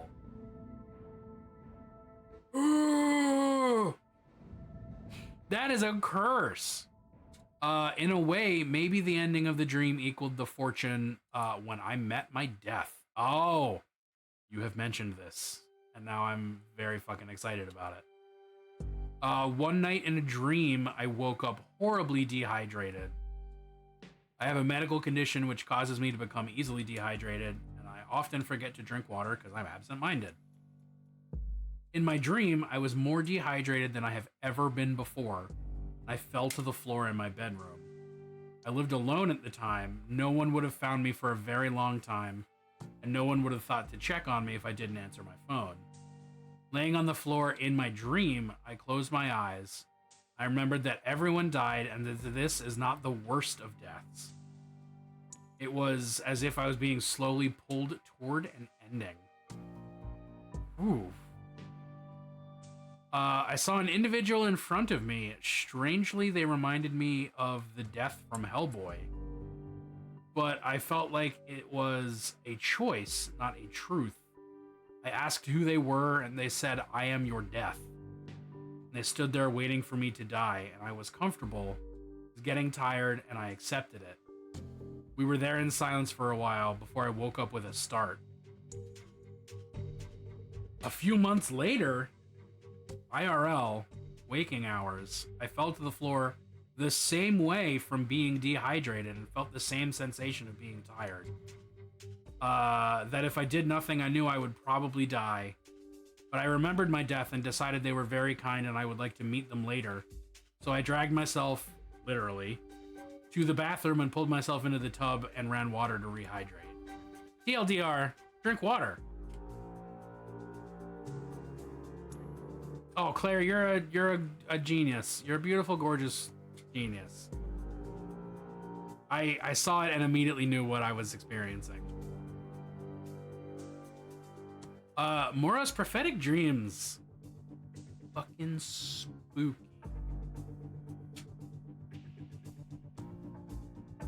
Fucking spooky. So, like, I don't even know. I can't. If I knew I was gonna die, I would. I told someone that story at work and they freaked out. I mean, it's wild. My prophetic dreams fucking suck. There you go. I don't have prophetic dreams. I just have deja vu and go like, wait, I didn't actually. I remember this from a dream. What the fuck? I guess that's the same thing. I don't fucking know.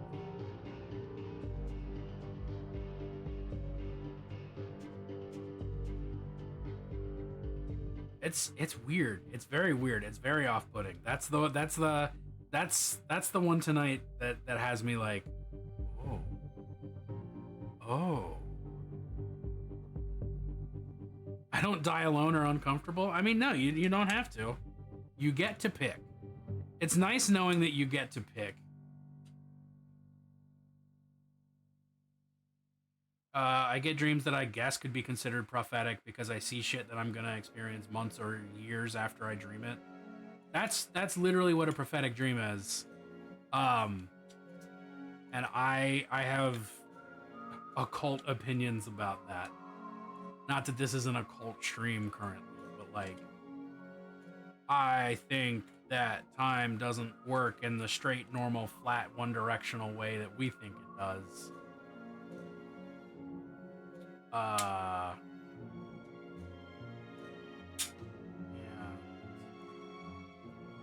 That prophetic dreams are pretty much just you experiencing the thing that you're going to experience again. 90% sure Janus himself visited me in a dream as my father one time. I met Morpheus once. Time is a big ball of wibbly wobbly timey wimey bullshit. Time is a weird soup. Yeah, time is a weird soup.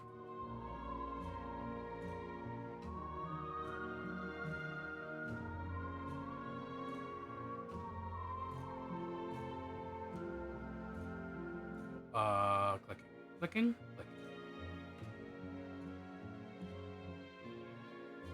The worst bad luck versus good dream was the bad luck of my aunt being in a serious accident and dying, and IRL calling her frantic. That would be bad. That would not be a good time.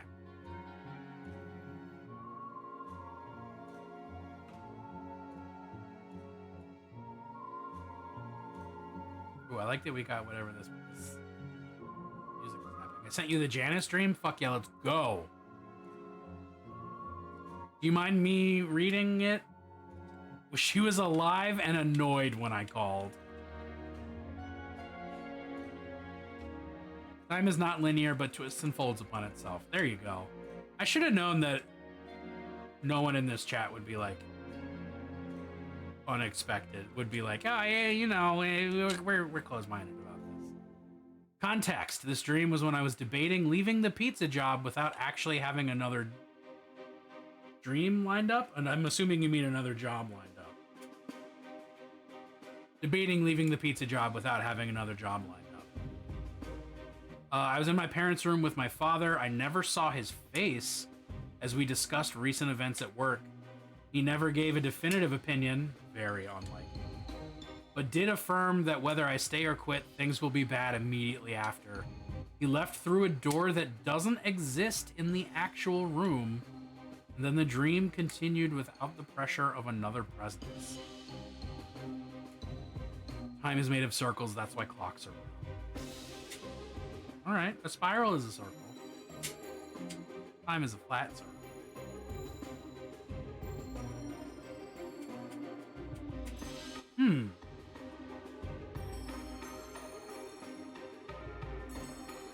I think she got a raise when the deja vu happened. Loki has dropped his metaphysical cloak on top of my head. Literal sensation of cloak on head. That's a very Loki-like maneuver, though.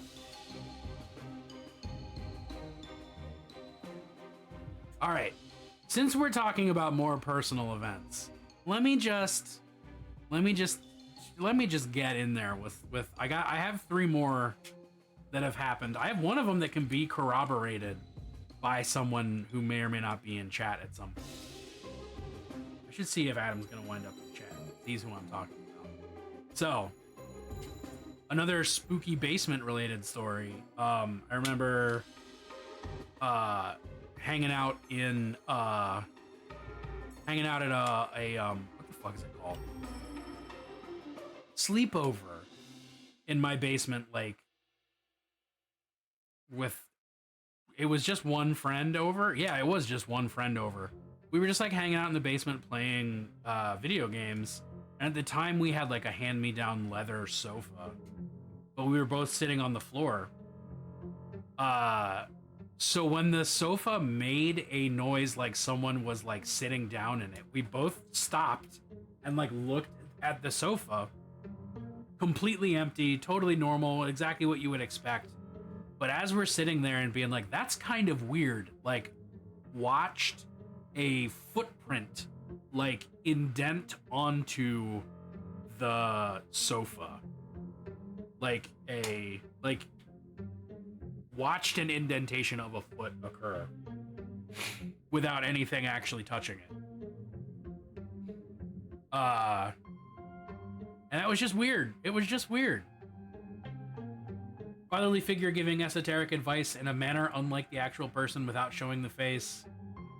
And Janus is a literal two-faced deity who's a crossroads of destiny kind of guy. Yeah, I think that makes sense. Someone wanted to turn on Mario Kart. We were explicitly playing Xbox. I think it was Halo 2.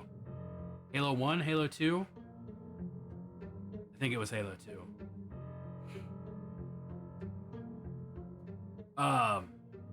Yeah.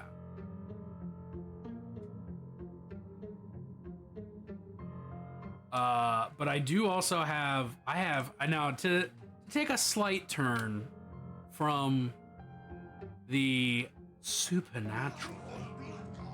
Someone wanted around in Blood Gulch. Fuck yeah. Good old Blood Gulch. I do have two maybe alien related stories. One of them is definitely a UFO story. One of them is I don't know what the fuck story. D&D stuff kicking back up, dropping a lurk. Thanks for the lurk, Void.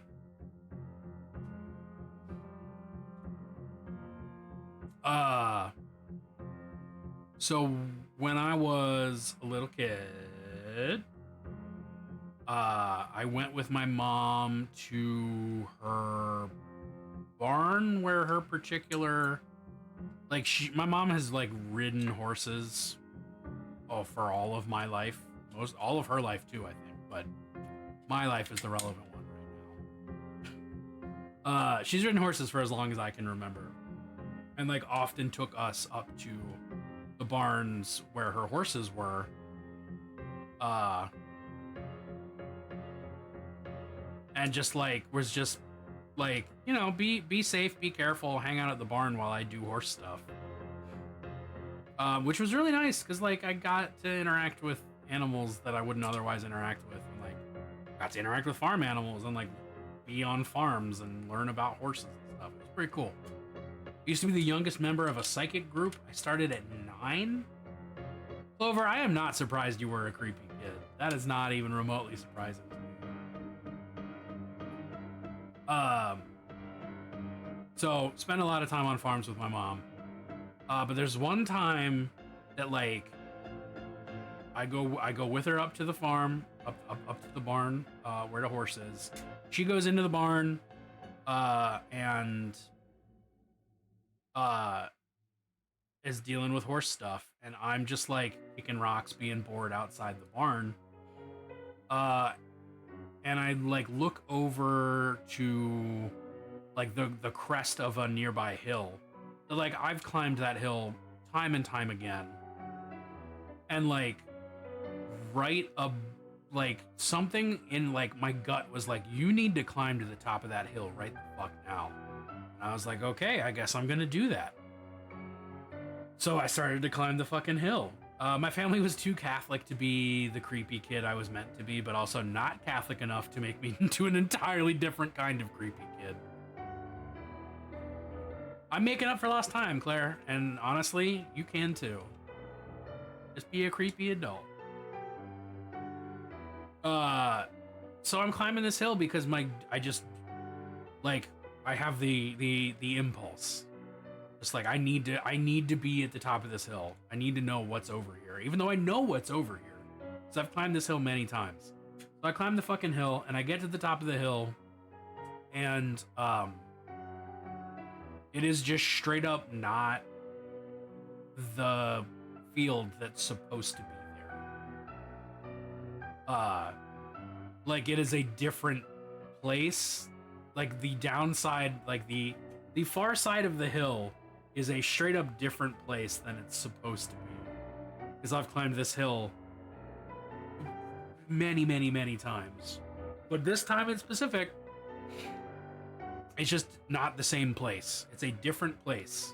And it's not like I'd spent a long time away from there and they had like remodeled or done landscaping or whatever. It was just like I climbed the hill and the other side of the hill was somewhere else. So I wandered down and got lost in this weird new place that wasn't the place that was supposed to be there, and I got lost and just kind of wandered around in this like field and meadow for a while, and then eventually came back to the hill, climbed up to the hill, and sort of looked around and was like, well, the barn is still there, so I'm gonna go back to the barn. And I went back to the barn, and there you go. Yeah, that was probably the most Fae experience I could have had.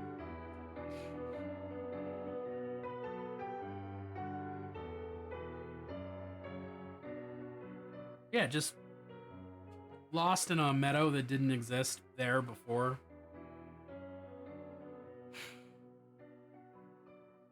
Oh yeah, the taquito elf. I forgot.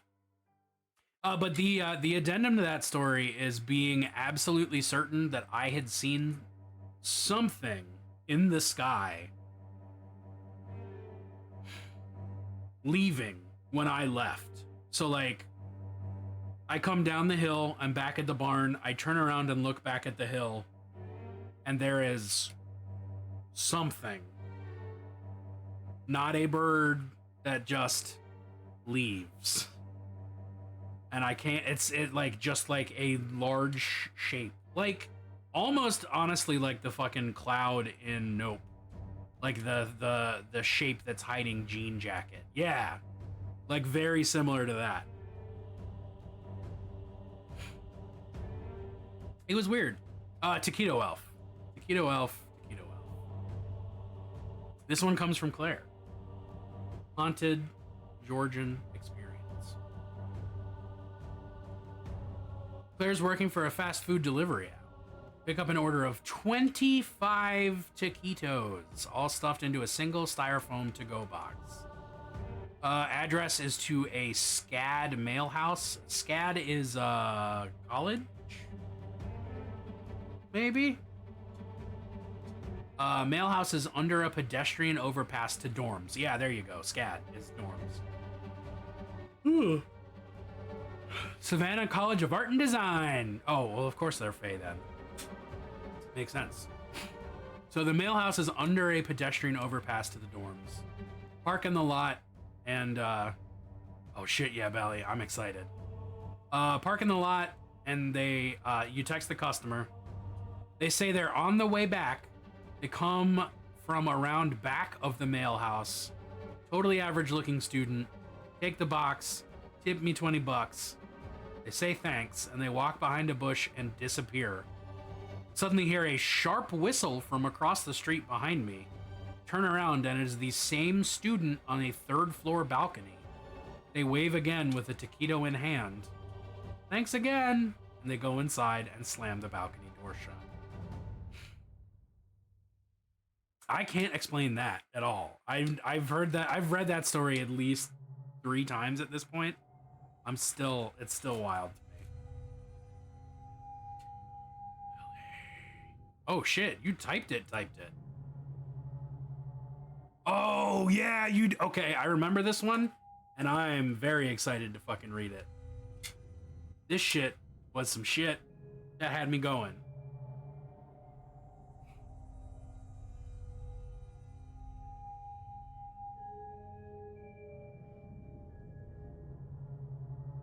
Yes. I was there in the Discord.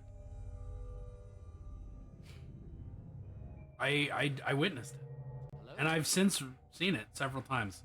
Good evening, gents. How are we? Cog Parrot, we're doing great. We're reading some spooky stories. We have a campfire. If I hold it like this, maybe it's almost realistic. Or at least my camera will let me look at things. Reading some spooky stories, some of which are real life weird experiences, some of which are just good spooky stories, you know? So if you have one, chime in.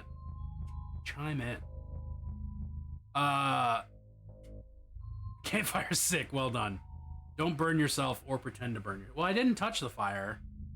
I just held it up. Like, I'm not like, ah! You know? That's actually so bright, it just fucked up my camera.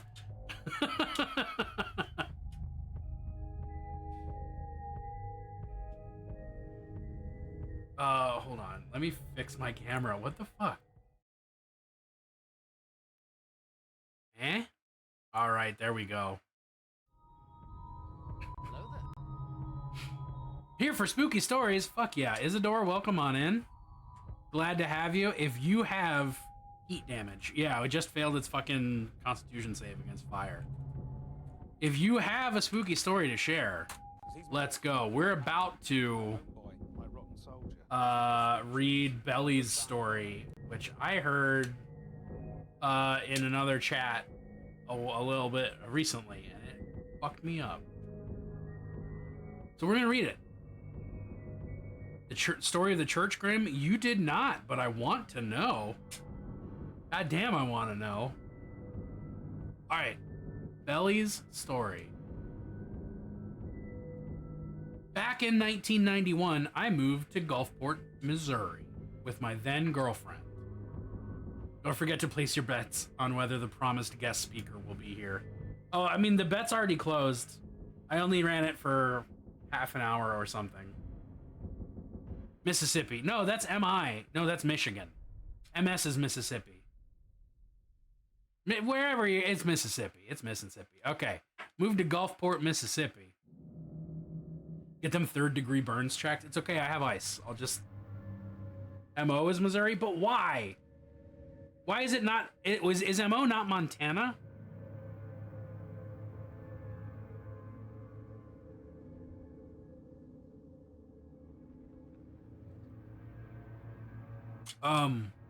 Anyway. MT is Montana, but... Okay, I'm not here to debate. Point is, move to Gulfport, MS. Multiple sclerosis. In 1991, I moved to multiple sclerosis with my then girlfriend. She moved in with her mother, and I rented an apartment. I worked at nighttime at Sack and Save, stocking shelves. Sack and Save being like a convenience store. I received a call one night at about 2 a.m. from my girlfriend. She was crying and begging me to come home immediately as they thought someone had broken into the house grocery store. I relay what was said to my boss and then left to go to her house. When I got there, she and her mom were both standing outside in their nightgowns with the cordless phone. You can tell it's 1991 specifically because of the phrase cordless phone. The door was wide open and they would not go back in until I checked the place. I asked if they had called the police, but they hadn't, so I go inside expecting to get stabbed by some junkie. This is an old house that was a split-level house that had been turned into 2 apartments. Upstairs is where they lived. I walked around up the stairs. I walked up the stairs and checked the house. Not a thing to be found. I asked my girlfriend at the time to tell me what happened to them. She says the following. She was laying in bed and woke up to the sound of heavy breathing in her left ear. She opened her eyes but couldn't see anything but could hear intense breathing. She gathered her courage and said aloud, "Mom, do you hear that?" Her mother slept in a separate bed but in the same room. Her mom immediately responds, "Yes." So they both jump out of bed and huddle near each other, and they said they both could still hear the heavy breathing. All at once, the sounds stopped. Then something began falling through the walls. She described the sound as balls falling through the walls around them. Sound would switch from wall to wall and was very fast and continuous. Eventually, this sound is what scared them enough to grab the phone and leave the house. 2 weeks pass. Nothing happens. I'm at their apartment by myself taking a bath. I'm washing my face when I hear her mother call my name from downstairs. I yelled back that I was in the bathroom. No reply. I thought she didn't hear me, so I yelled again, "I'm in the bathroom." No reply. The hair stood up on the back of my neck, so I got out of the tub and wrapped a towel around me. I then checked the entire apartment, and no one was to be found. This creeped me out enough that I immediately put my clothes on and got into my car. I traveled about 6 blocks to the nearest Catholic church. I'm not Catholic, but didn't know what else to do. I found the priest and explained what had happened. I asked him if he could please come bless the apartment. Otherwise, I wasn't going back. He was very polite and entertained me without being condescending. When we pulled up to the apartment, he says, "Oh, I know this place. I've been here 3 times in the past 2 years." And I'm like, what the fuck? He goes inside and says a prayer and sprinkles holy water around the place. He hangs a cross on the wall and says, "Don't take it down." Couple months go by, no further incidents. Then her mother comes home one day and decides the cross isn't what she really wanted hanging there. So she takes the cross down and hangs up a picture. That night, I got a call at work. The activity had started again. I left the next day and moved back to my hometown and have not looked back since. Yes, I left my girlfriend there, her choice. I have had nothing happen before that or since. I researched that house later and found out a man killed his wife in that house. He then hung himself in that stairwell that we had to go up. We had to go up to enter the apartment. Were the ghosts of the man and his wife taking sides and messing with each of us? This question has lingered. Belly, that shit's fucky. I don't like it. I don't like it. It's scary.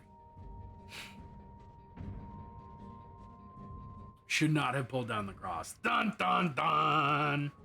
I mean, you know the moment a cross goes up, something bad is going to happen. Balls in the wall, scary. Was it? Who just sent me one? FML, get that mortgage halved. Fuck yeah. Moros, are you typing one up, or did I not? Did I scroll away? Somebody's doing something. Chekhov's crucifix. That's the rule. Oh, that's what happens in what's that movie? Fucking Amityville. They have like the nun comes by and hangs up a cross, and then everything's fine for a minute, and then they take the cross down, and suddenly, oh. Why do people go, "This worked for months or years, let's fuck with it"? Well,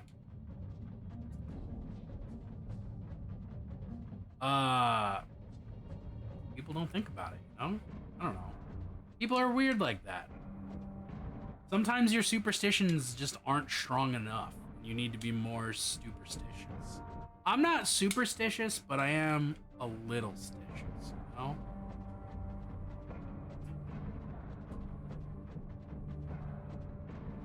Oh, there it is. Fuck yeah. Okay. The Church Grim. Relating from Moros. Her mother was a super bitch. She probably did it just to piss me off. They think barriers are like antibiotics and can be stopped eventually. Yeah, well, yeah, you know, if you have a door that's closed, you can just open it when you're done with it being closed. And it'll... No, nothing can come in. Exactly like that. My mother lived in a really rundown apartment complex for a while. It was surrounded on all sides by development. One night when I was a kid, we decided to walk to the fancy grocery store with my cousin. It was a warm summer's night and the streets were well lit and it was quiet. When we were walking, there were 2 buildings spaced very far apart. Yeah, Morris does get the circus music. It's perfect. There were 2 buildings spaced very far. I can't say very far apart. Very far apart. Very far apart. Very far apart. 2 buildings spaced very far apart, leading to an empty courtyard space that was also extremely well lit. I was trailing behind and looked up, and I saw a black Great Dane-shaped dog thing. It was a story tall, laying down and looking away. I stopped and stared at it. I blinked, and it was still there. The Grim, as I called it, raised its ears like a curious dog noticing someone and tilted its head to look at me with its black eyes. We stared at each other before my mom yelled for me to catch up because I had stopped, and it was gone when I looked back. Very far apart. That's a big grim, dude. That's a big grim. Wait, I have a good friend who is yummy to stuff, so when she falls off the wagon, what is that person goes to the graveyards at night in altered states? I mean, I'd be a liar if I said I hadn't spent some time in a graveyard, and I've been fucked up in graveyards plenty of times. That's the less obsequious way for me to put that. Because it's cool to be fucked up in graveyards, you know? It's cool. It's very cool. It's a cool guy thing to do.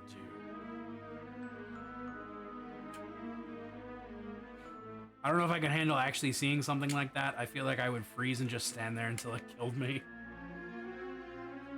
Well, it's not like, oh, especially a grim isn't necessarily like malevolent, but I mostly stay neutral. Every few days is an alter state if you're cool for one personality. Womp, womp, womp, womp, womp. If you're too cool for one personality, I can't fucking.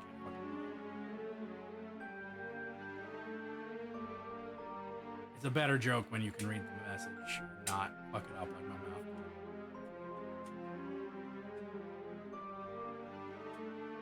I see it, it sees me, it keeps moving. World keeps on spinning.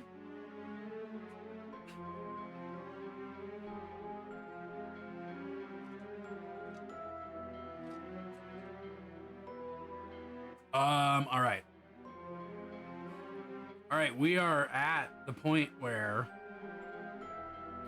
I only have one more personal experience story. These tunes are fire, but also I've seen a couple specters in the front room. Hey, be careful. Be careful. Be careful. You know, just put a cross up. It'll be fine. Klez, you son of a Pop-Tart.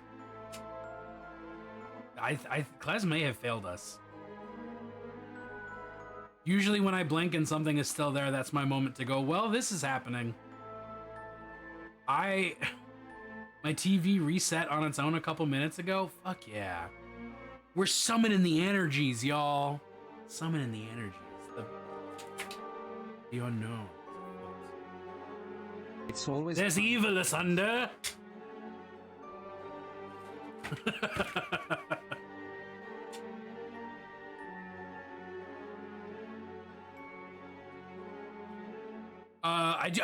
I have more. So I have I can talk about Black Aggie. Classic. I'm legit changing out my protection sigil after the next full moon. Nice. Clip, I know that you are another Maryland local. Do you know about Black Aggie?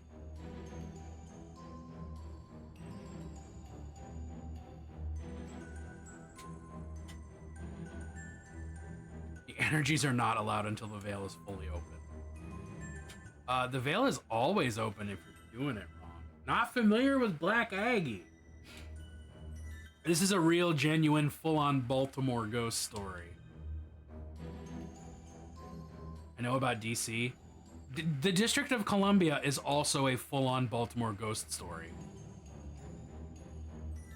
In the morning, I'm changing. Oh, is tonight a full moon? Did I actually did I do that this way?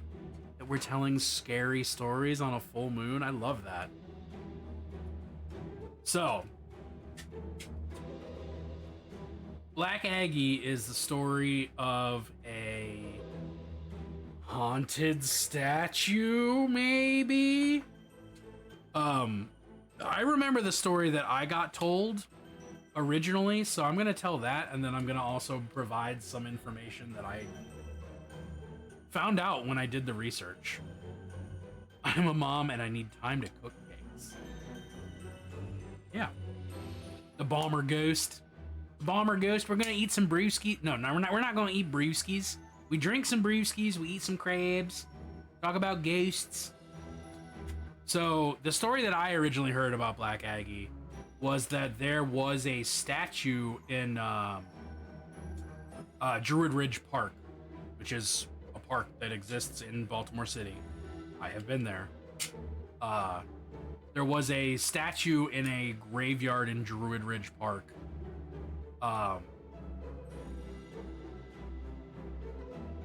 And it was a mourning woman, Beantown Ghoul. Hey, I'm stuck in here.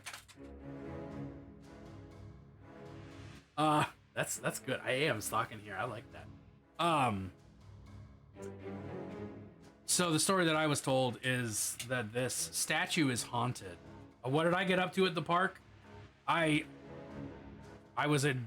just been to the park. I don't know. I've been there. I did not see this statue at the park because it's not at the park anymore.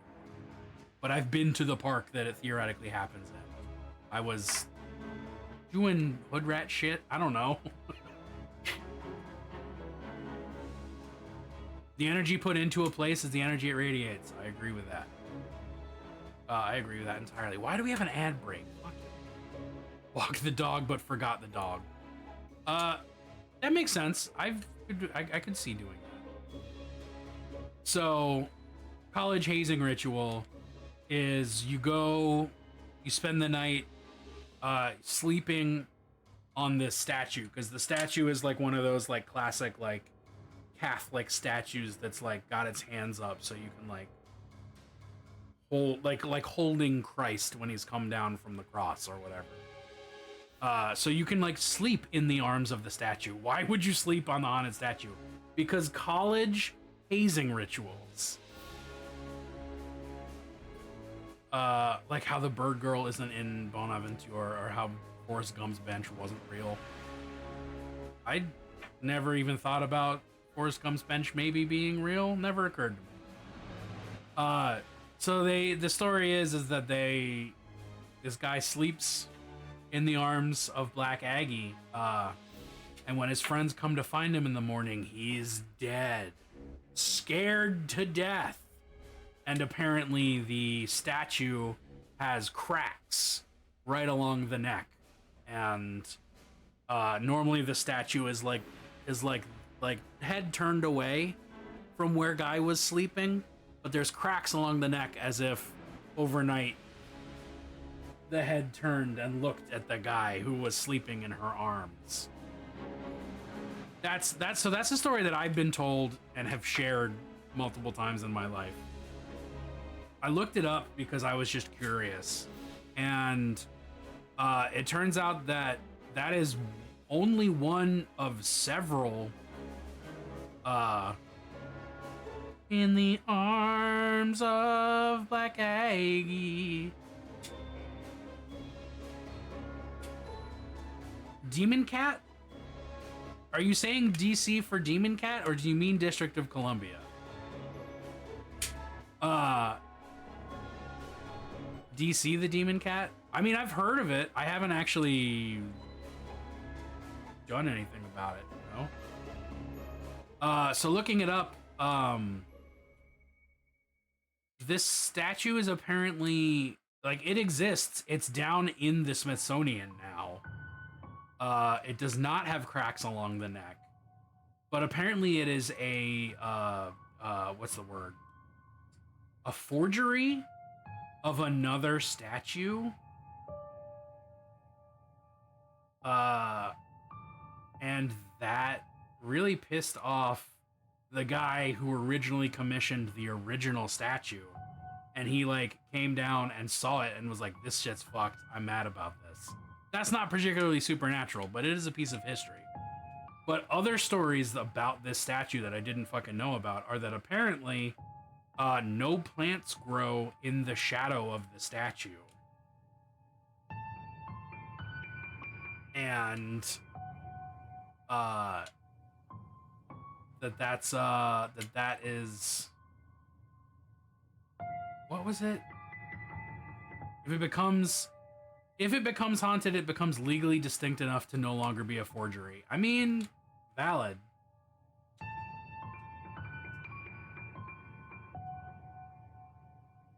Oh, That's what it was. The statue is where the guy who stole it, forged it, was buried with his wife. And apparently no grass grows there.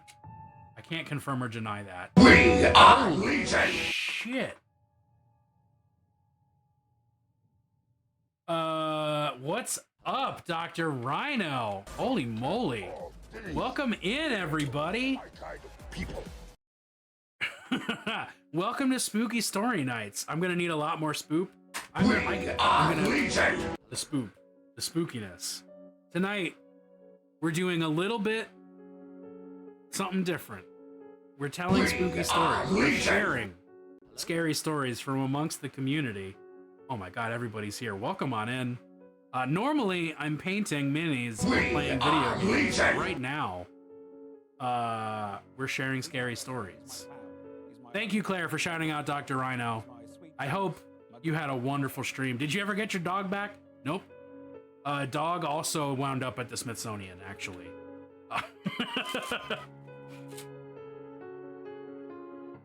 It's weird how that works out. Thank you so much for rating it. Yeah, let me actually, I guess, introduce myself. Hi. For those of you who don't know me, I'm Bennett, Holy Fireman. I'm a they, them causing mayhem. I do a lot of miniature painting. I do a little video gaming. And what kind of scary stories? I have some that have been told about me by exes. Any kind of scary story. If you have any scary story, I want to know about it. I want to hear it. I want you to tell it, or I want to tell it. I don't know. You tell me.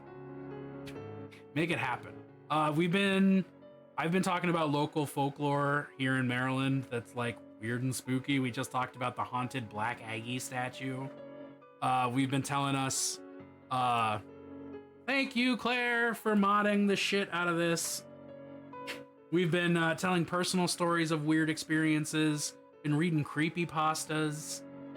This is the first time I've done this. And I'm honestly liking it. I'm surprised that my voice is like still ready to go. But Rhino, what were you working on tonight? I talk in my sleep, and that should speak for itself. Yes. I'll stop trying to make fetch happen. Hold on, Moros. I'm reading it. The Demon Cat is purported to haunt the government buildings of Washington, D.C., which is the capital city of the United States. Its primary haunts are the two main landmarks, the White House and the United States. Well, shit. Sir, are you classified as human? Negative. I am a meat popsicle.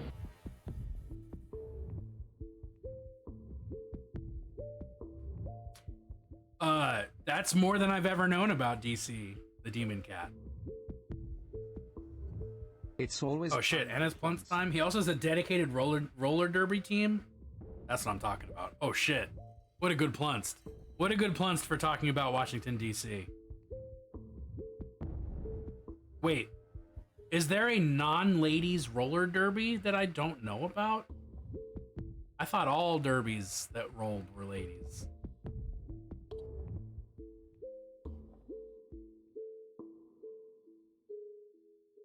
Anyway, shit, I don't even know what I was saying. I don't know what I was saying.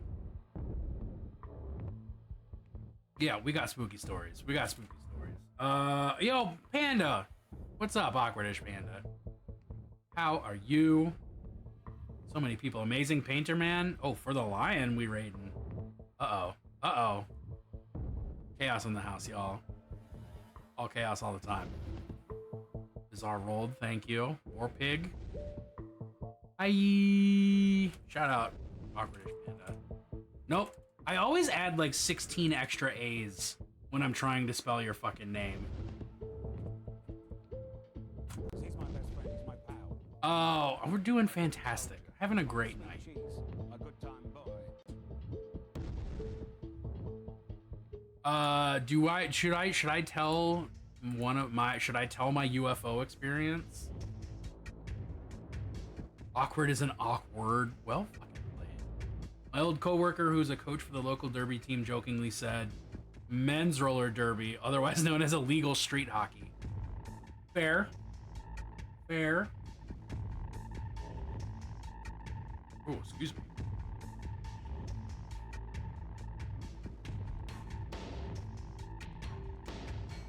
All right. Years ago. 2014? I want to say 2014. Back when I was doing Friday Night Magic on a regular basis. Back when I played Magic the Gathering at all and had Magic cards to play with. I've since gotten out of the habit. I've kicked it and I can't go back.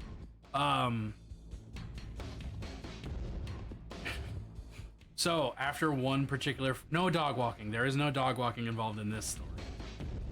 After Friday Night Magic one night, me and my buddy like are standing around in the parking lot outside of our FLGS,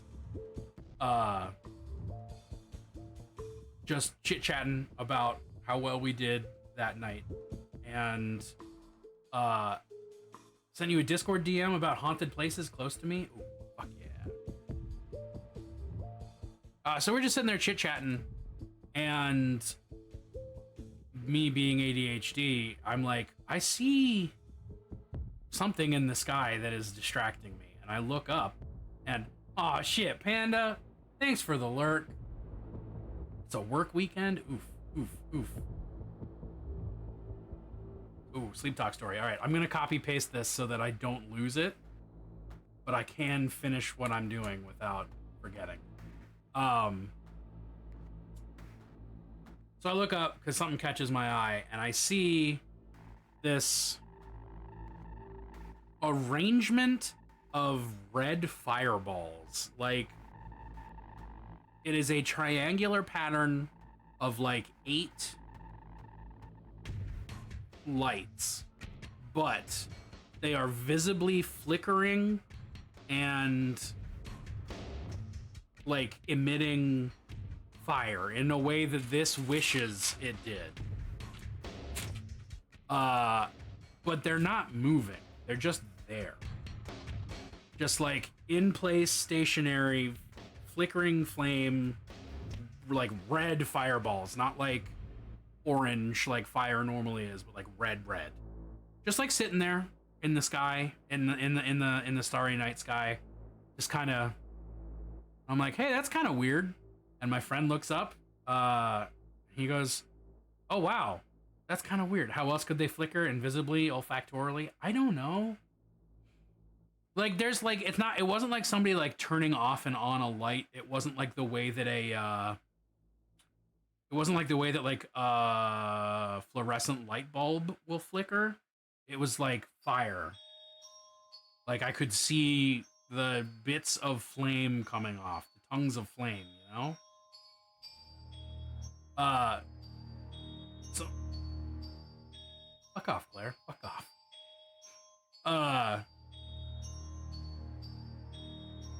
Not like plasma or wisp fire, like fire. Yeah, like crackling flame.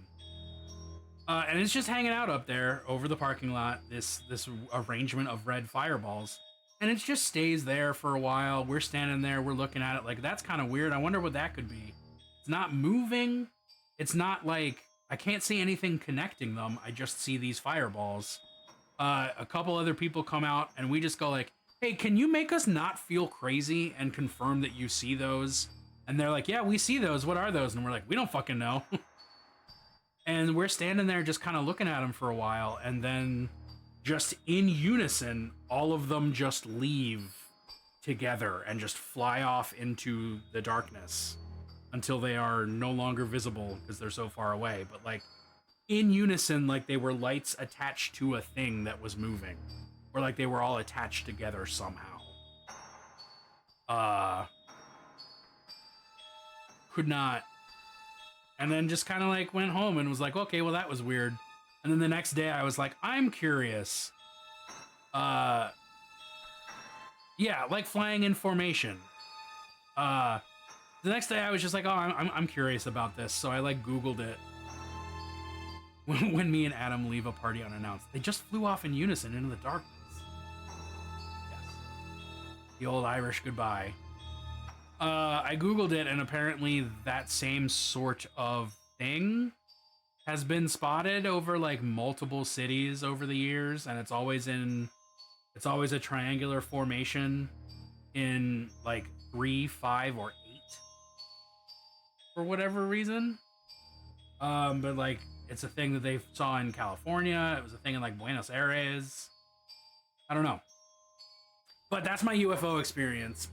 Not saying that it's aliens, just saying it was an unidentified object in the sky. And boy, it was flying. Okay, I have this sleep talk story from Gay Raven. There are many sleep talk stories. I have, but one of these, one of my favorites is, once I'd gone to bed early and my boyfriend stayed up to game a little longer. When he comes to bed, I'm sat up in bed with my eyes rolled back.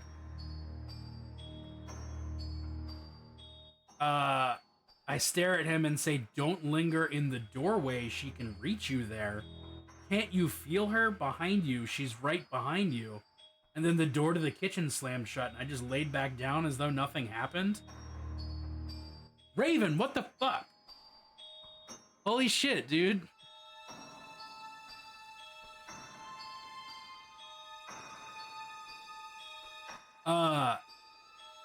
One of my exes used to talk in their sleep all the time.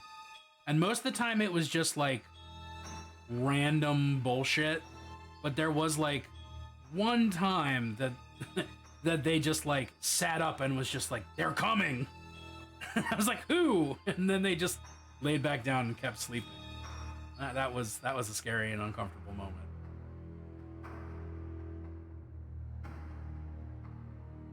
Palette cleanser. Is this? Are we getting rickrolled?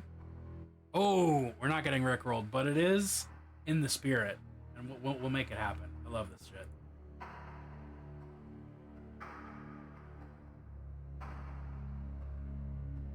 Oh shit, my web browser's not audible. Hold on.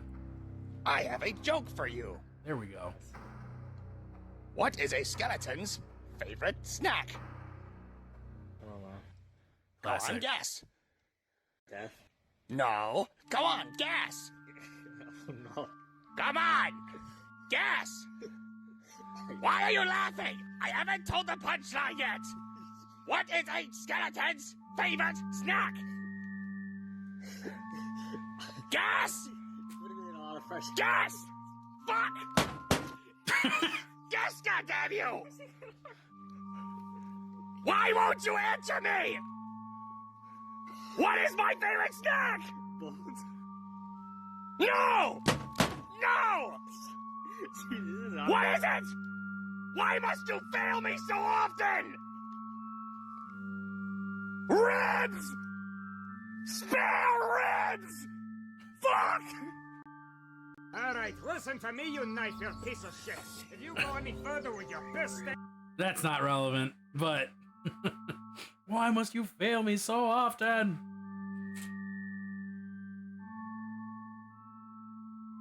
Yes, goddamn you. Only thing my ex ever said in her sleep was that she wanted a cookie. Fuck yeah. Oh, what were those haunted places that you just linked me to?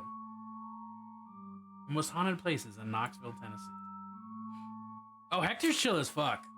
Hector's just out here unliving his best on life.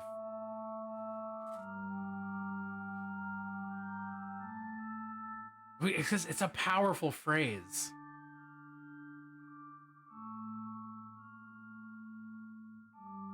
Okay, fine, you jackals, take your points.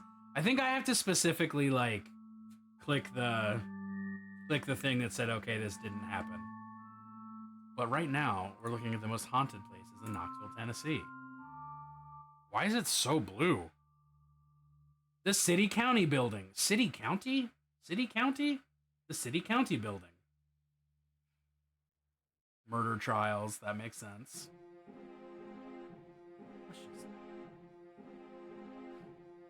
The Old City.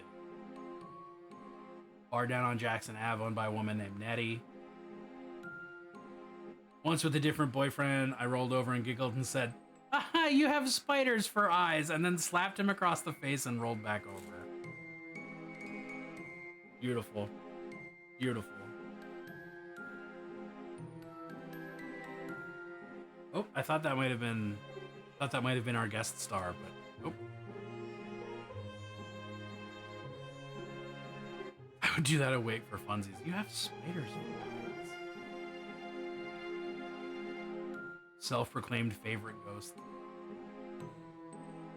Hector's a top contender to play every deacon in the live-action adaptation of Bennett's D&D campaign that I'm blessed to be in, and they're cursed to have me in. I was working on that earlier today, and good shit. Blount Mansion. Blount. Is it pronounced Blount? Because I can't get over that. Blount Mansion. Blount? That probably. Blount. A Street Bridge. Pronounced Blunt? That's disappointing. That's quite a normal looking bridge. Third light still flickers and goes out.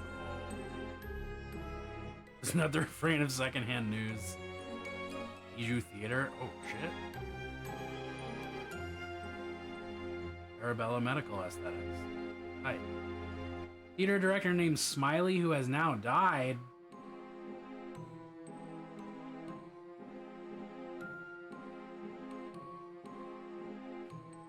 It's like how Houston Street around here is pronounced Houston. That's like how Thames Street in Baltimore is pronounced Thames Street. I fucking hate.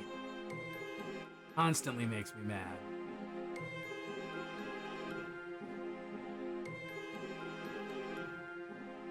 Oh man, speaking of things that happen in Maryland, did you know Maryland has a goat man?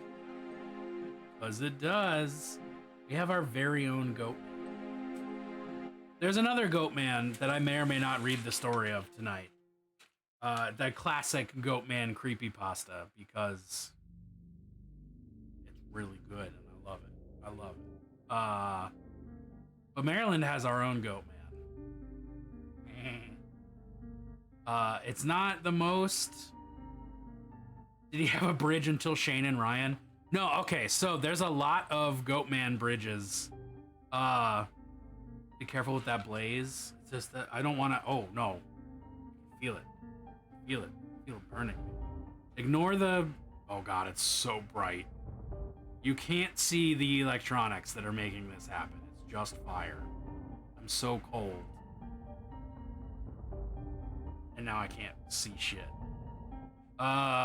With that same boyfriend, don't answer the door. If you answer the door, you'll let it in.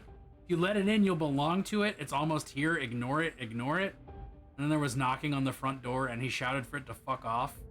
And there was knocking on the bedroom door, and I told him, I told you to ignore it. Why didn't you listen to me? Christ on a bike, Raven. Why are all your sleep talk stories spooky? Ow, that's so... It's creepy. It's scary. I don't care for it. I do care for it. I love this shit. Shane and Ryan should go around the country taking Goatman bridges. No, I mean, our Goatman has a bridge that it likes to hang out underneath. But it's not like the Goatman bridge from BuzzFeed Unsolved. But also, our Goatman is absolute bullshit because it's theoretically, a guy in the 70s who was working for the Ag Center, the Agricultural Center, doing science. A science man in the Agricultural Center who was doing science things and somehow spliced his body with that of a goat. And now he just cuts up people with an axe. Because that's what a goat man does. That is genuinely the Maryland goat man, though. It's just there's a guy who is also a goat, and he kills people with an axe. And you can just find Goat Man Lives graffiti just all over Maryland in random places. So there's that. Goat Man Lives. Man. Oh, I love this Bigfoot suit. Cryptids of the South. This is why is Getty Images providing a lizard? A goat man, I imagine, would want to climb a lot and to be high. I mean, most men want to just climb and be high. I don't tell new partners about that little quirk. I can understand the hesitation there. I probably wouldn't either. Wait, which was it? Number 7 is close to you? Scrolling. Sweetwater Mansion in Florence.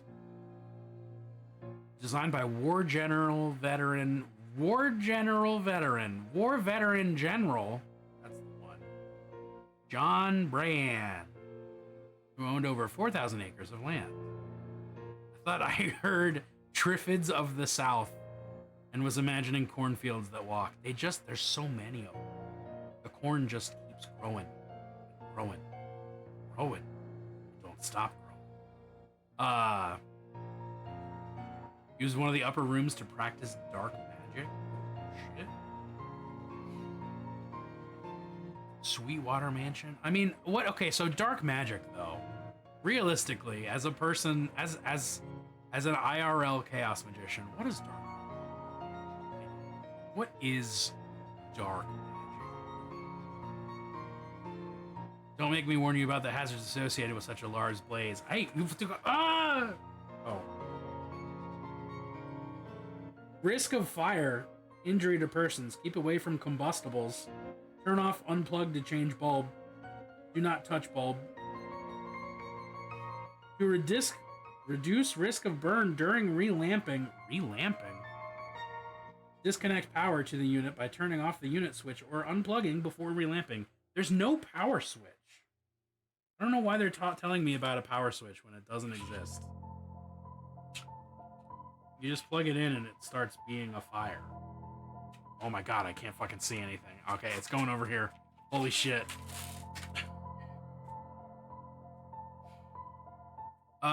The Altamaha is one that I know several people who have seen. People I have no reason not to believe. Oh shit, I'm gonna read about that. Holy shit, my fucking eyes. In the context of the article, likely anything that isn't devout Protestantism.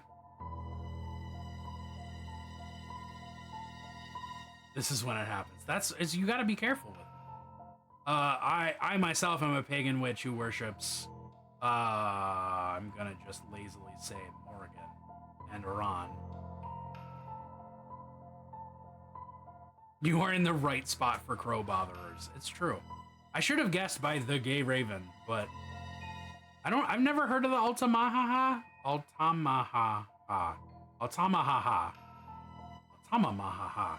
Nope, I can't fucking say it.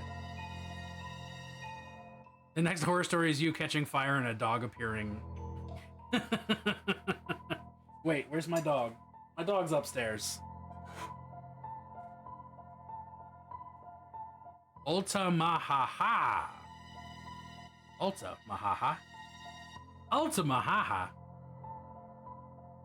A 70-foot long... Wait, 70-foot long what?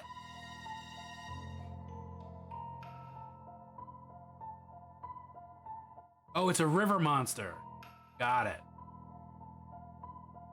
Creature. A 70-foot long creature with the head of an alligator or crocodile. 70 feet's big. 70 feet is very large. 70 feet's enormous.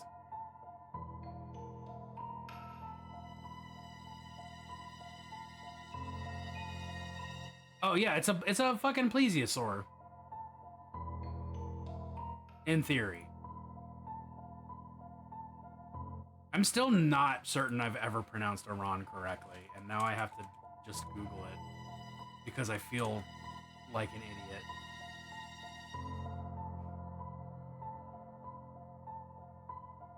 A roan? Is it a roan? Now a good time to pour one out for colossal squids. We can always pour one out for colossal squids. Squids are a beloved creature here in the world of this place. In this channel, we stand squids. Close to the first time? All right.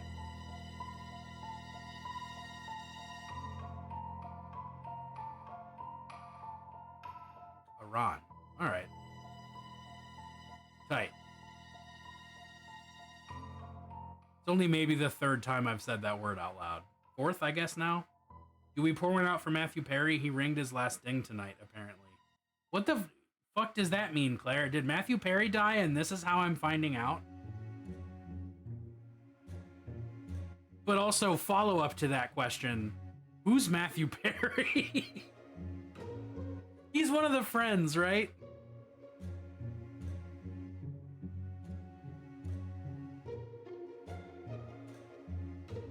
I've never... Guy from Friends. Thank you, Clip. Clip, you have multiple ones next to your name. Chandler? Oh. Oh, he voiced Benny in New Vegas.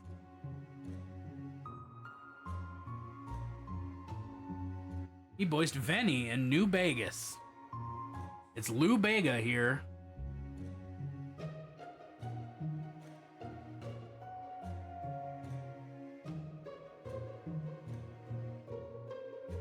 First time I have heard, but he has died. I'm gonna pour one out. I have nothing to pour out currently. With a big bagel on his hip.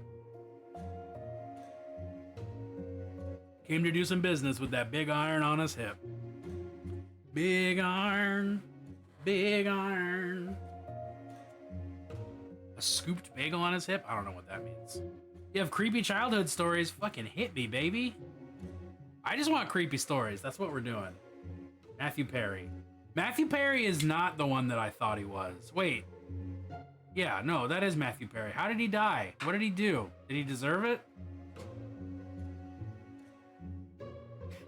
That's what I'm gonna start asking when people tell me about celebrity deaths. Is I'm just gonna ask, did he deserve it?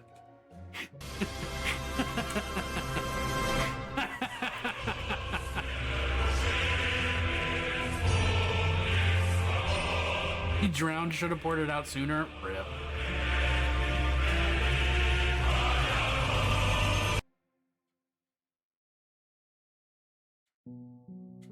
Well,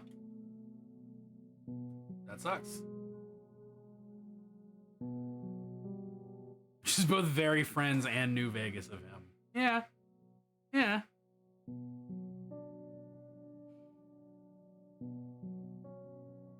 Ronald Reagan cut up while talking. Is there a simpler way to click this button? Fucking, I did it again. Fun moment in my life. I am scared of dolls, specifically Raggedy Ann dolls. That's the OG Annabelle, just FYI. That's Annabelle was actually a Raggedy Ann doll. My mom collects them and keeps them in the guest room. She knows I'm scared and knocks on the door late at night and whispers, "Can I sleep with you? It's cold on the shelf." I have to park my brain in neutral. That's fucked up. That's rude. The only funny thing about old Ronnie Riggs is when he was doing one of the first speeches after being shot, a balloon popped. Oh, well, no, he's my favorite SCP, actually. That's, you asked earlier, and he is straight up my favorite SCP.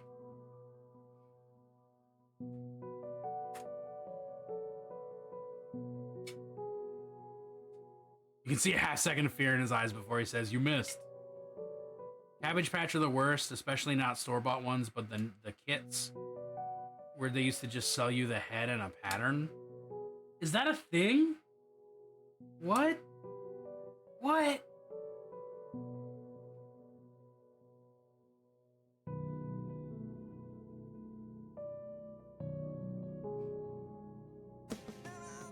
Oh my lord. Steph! It's a Steph. What's up, Steph? How are you doing tonight, Steph? He's my pal. He's my homeboy. It's a haunted doll wash. Peeps didn't want to pay the money for the brand name, so they made kits you can make your own. Huh. Furbies fall into the kit line of toys now, but long Furbies are adorable. No, all Furbies are cursed. End of sentence. Oh, shit. Raven, you got another one. When I was around 5 years old, my mother and I moved to a new house And I liked playing on the landing between the 2 flights of stairs. According to my mother, I was always talking to Marianne. When she asked me who she was, I told her she was the lady with the long neck and pointed up. My mother did some investigation. The previous tenants were an elderly couple, and the husband died of cancer. The wife hung herself on the landing because she couldn't live without him.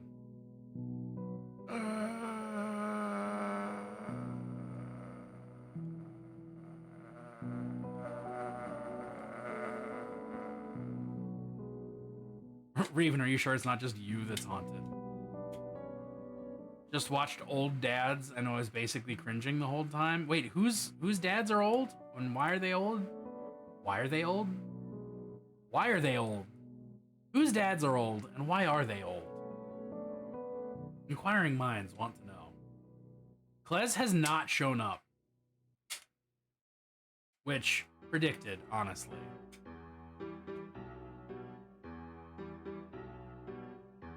Bill Burr movie? Oh, well, it's because it's a Bill Burr movie. Who listens to Bill Burr talk on purpose?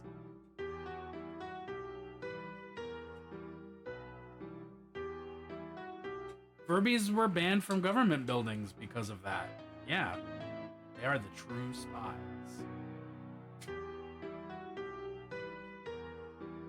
It's officially after the usual runtime of streams. Split the winnings of the bet now, maybe, yes. I have to actually figure out how to do that.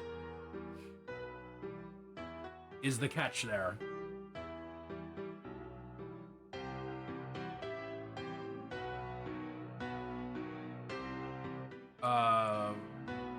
Huh? Did I already do this one? Oh, there we go. Okay. Oh man, a lot of you voted yes, it was going to happen. And you were all wrong.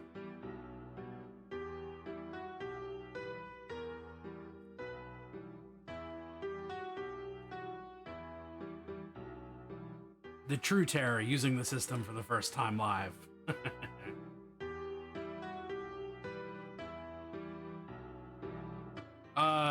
The music, I'll just share a link to this playlist because it's all just one dude who has made some music. It's one dude who has made some music. I'm gonna toss it here and I'm gonna put it in the Discord just in case people want it.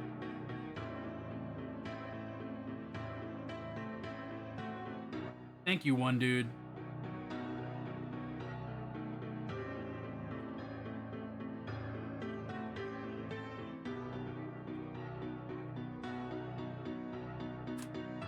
The real question is, do I get the... It was me. I was the Klez believer and the homecoming queen. So does that mean everyone else now has a share of your 20,000 points? Oh shit, we're increasing sunglasses? All right.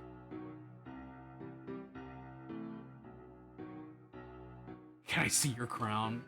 They're all gonna laugh at you.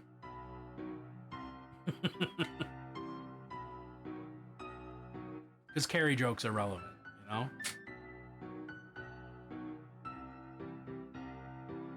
I still have enough to malort you until you taste colors. I still need to get more malort. And also, technically, that malort redeem is against TOS. But I'm also still a pretty small streamer, so I'm not super worried about it. But mostly, I just need to get more malort. More lort. I don't fucking know the math going on. I don't know any math anyway. I clicked see details and that's all I got. Oh, I do need a new goal. Oh, I know what the new goal is. The new goal is to get... oh,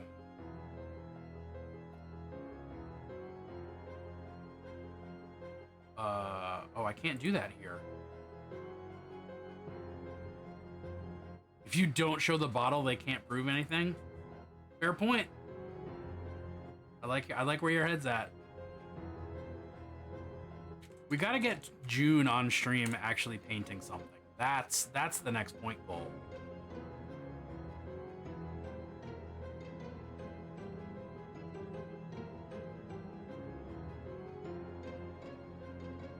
I'm just not gonna tell her that that's the plan.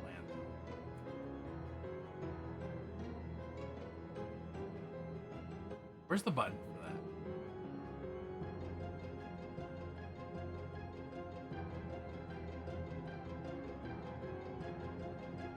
Oh shit, I still haven't put on sunglasses.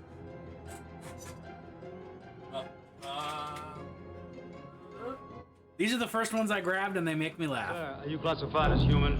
Negative. June paints a Minotaur. June has 2 discrete D&D minis that she needs to paint. That she told me she would paint.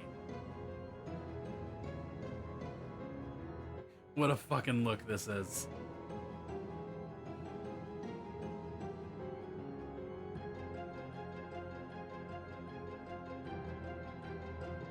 Alright. Mark is complete. He did the mouth. Add a new community challenge. June paints a mini. I know. I just kind of grabbed him. Get them daughters locked up. You have no idea. They're so fucking uncomfortable. Like, look at the reverse side. Like, they're not shaped to fit a human face. They just have these things that are like, hey, yeah, your nose goes here, idiot. TOS can't be against Malorios. The Geordie LaForge 500s. We interrupt our program to bring you saving my eyesight. message. One redeem at a time. See you. Now back to our show. What was I? Oh no, I'm setting up the June paints a mini redeem challenge channel points. What do we do? What's the points value for that?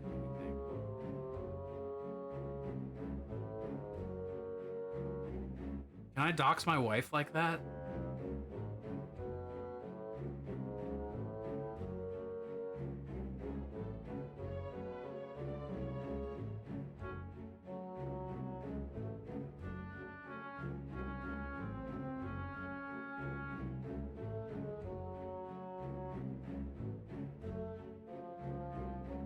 No, I'm not gonna do that. I want to do that, but I'm not gonna do that. My parents tried to scare us and failed. We ended up scaring them. Oh shit, all right. I'm back to... This is great thinking music. When I was a child, my mother collected porcelain dolls, as in she had over 100 Victorian porcelain dolls, and they were everywhere.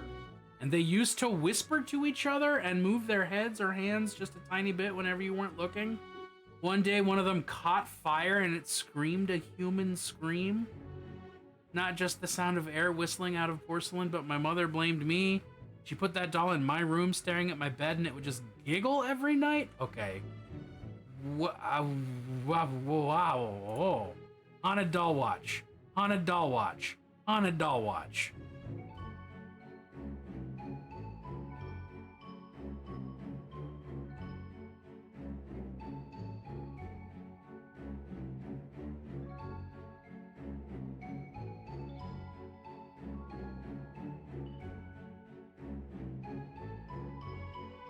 Okay.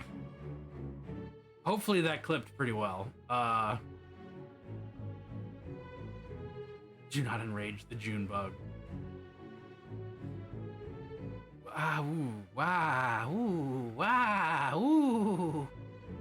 No, I'm just not gonna tell her. But I do need to pick a number. And the number, what's the number?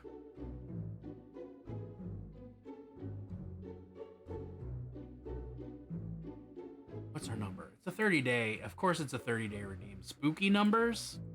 What are the spooky numbers? What's the spookiest number? What's the spookiest number? 13?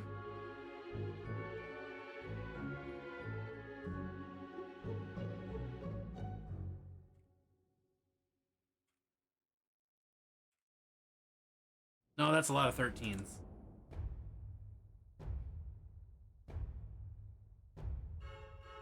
13,666. There's only 2 outcomes from this point reward. June paints on stream, or I get to listen to her Undress them about it Tuesday before the game. Oof. Oof.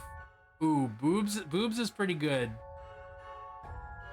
616. We got some good numbers in the house.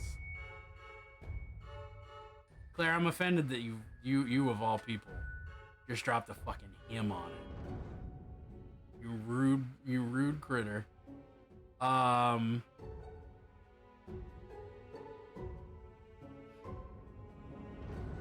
It's got to definitely be more than 13,000.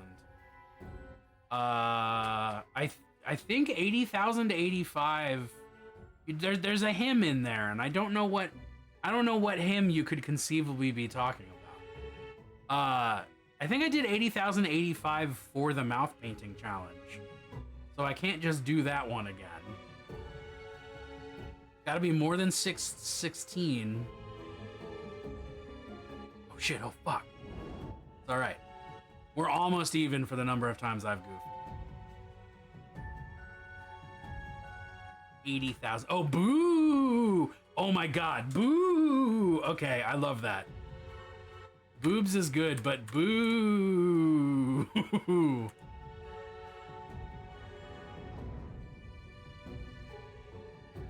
We are Legion! Oh, Cog Parrot, thank you so much for that follow. I guarantee you the music is not usually this good, but this is about standard vibes.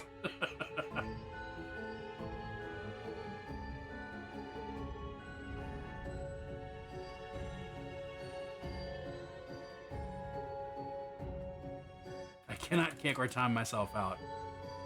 Better be fire every time? How could it not be? I have the fire right here.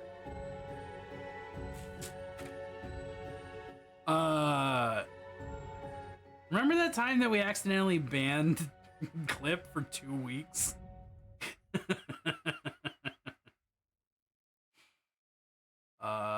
June will paint a mini on stream.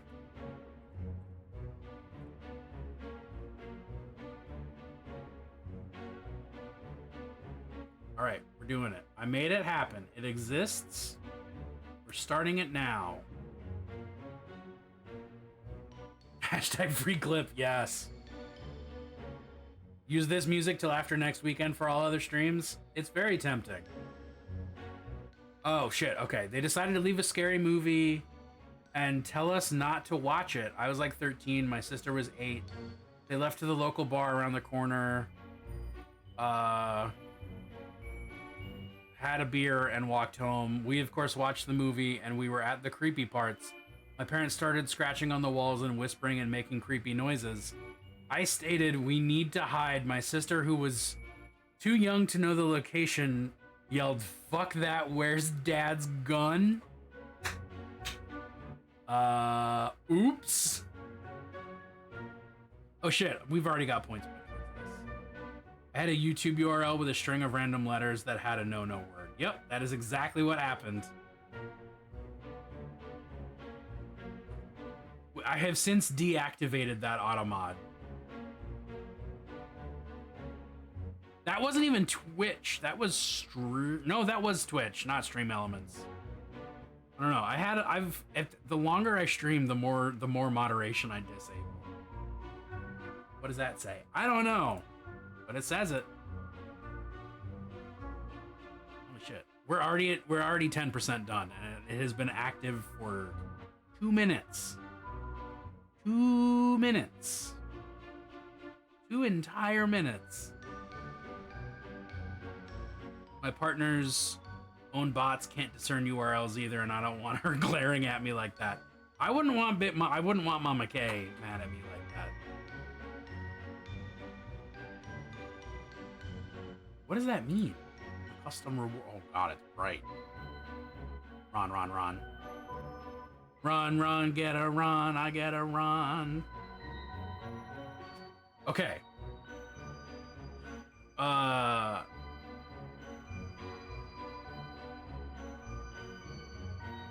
That's true, you do have a lot of points. Look, ADHD, my executive function doesn't exist. It's not around. It's just canceled. It's been canceled. Are we Where are we at? What are we doing? What do we think? We're so far off the plot. She can be mad at me all day, but not when it comes to the botsmanship. I will mispronounce her username till the heat death of the universe, though. What is her username supposed to be pronounced as? Is it not Silassery?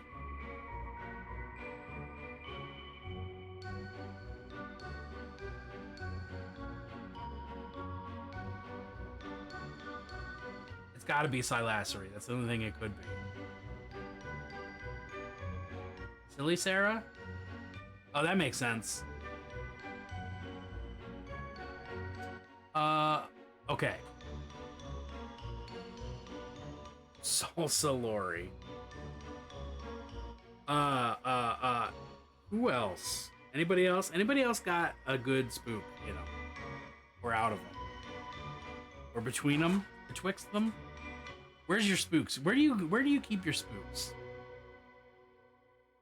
Of a Silassery steak one? Oh, like a Salisbury, but Silassery? Salisbury? A Salisbury steak.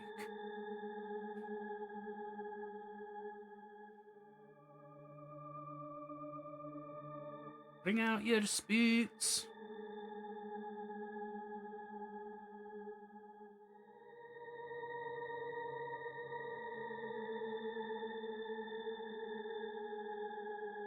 Spawn often tells me about people not present. Kids are good at that, dude. Like, they're just on a different wavelength. They haven't been... Are there any spooky plunsts? That's a good question. Let me look for that. Because I genuinely don't know.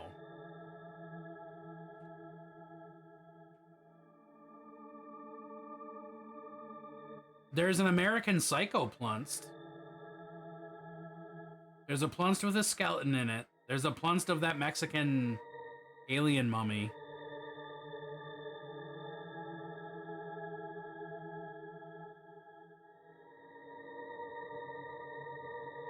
It's always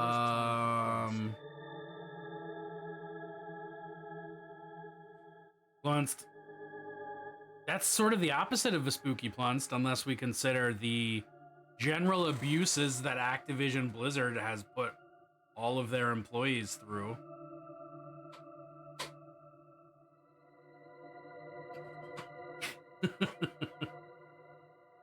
John Cena.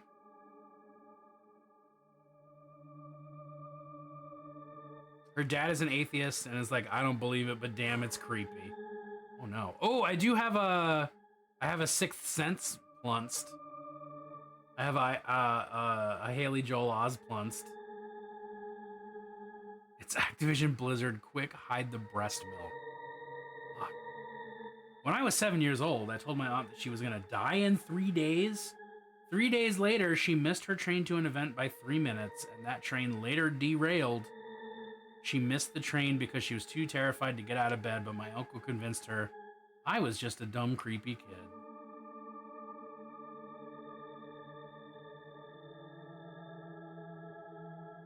Oh, part of the thing that sparked off a lot of the current awareness of how much Activision Blizzard sucks is that an employee had their breast milk stolen out of the fridge.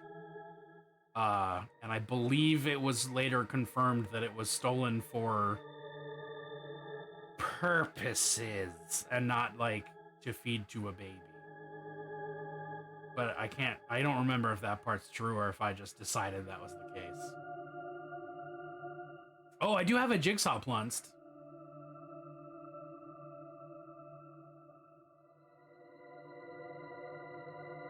It's just Jigsaw with plunst, but you know, that's what plunst is.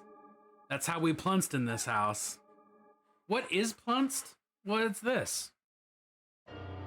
Or it could even be this. It might be this.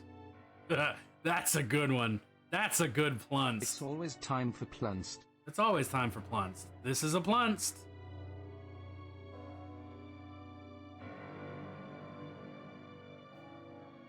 That's a plunst.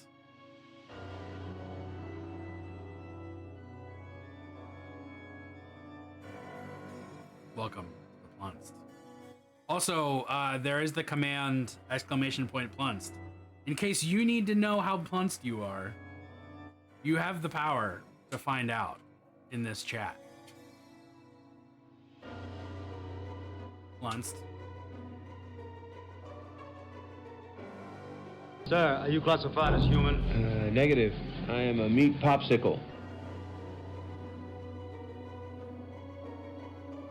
Claire does hold the Plunsed record with 99% Plunsed. I'm very proud of that.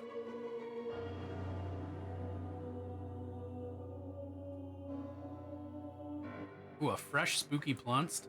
Fresh Plunsed? Ooh, a ghost Plunsed. A glunst?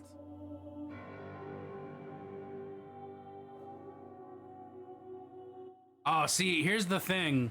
It can't, your spooky stories came in at the came in after everybody else fucking shared theirs.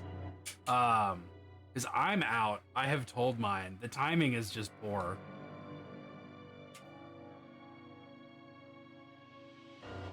Those memes are the wind in my sails.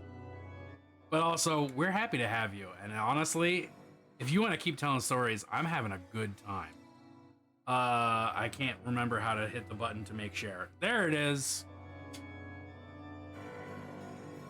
That's our fresh Plunsed.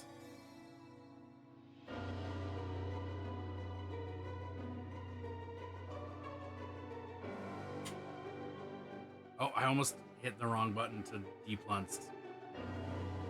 Full permission to retell yours if I want. That's what the VOD's for, baby. But I appreciate it.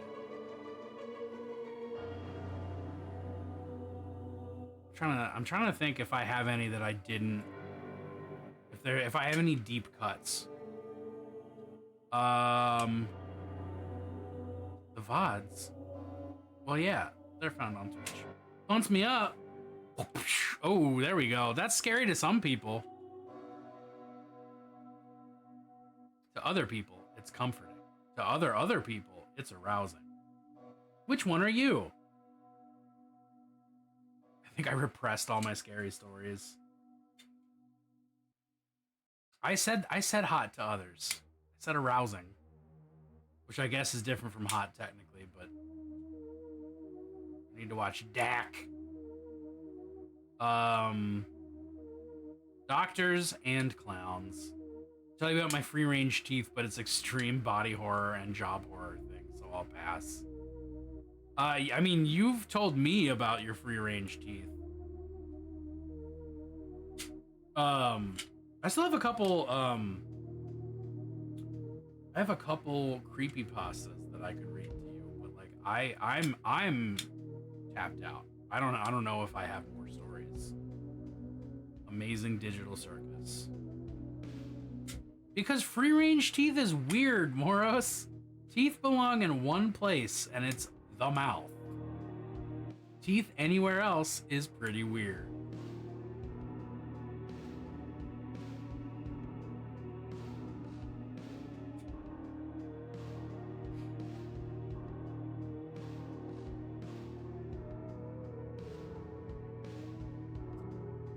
Okay, those are teeth, and that's technically teeth in a mouth. I still hate it though. Yo, Claire, we are in such different worlds because I've never fucking heard of this. Ever. Well, we're in different worlds just because we're in different worlds, you know?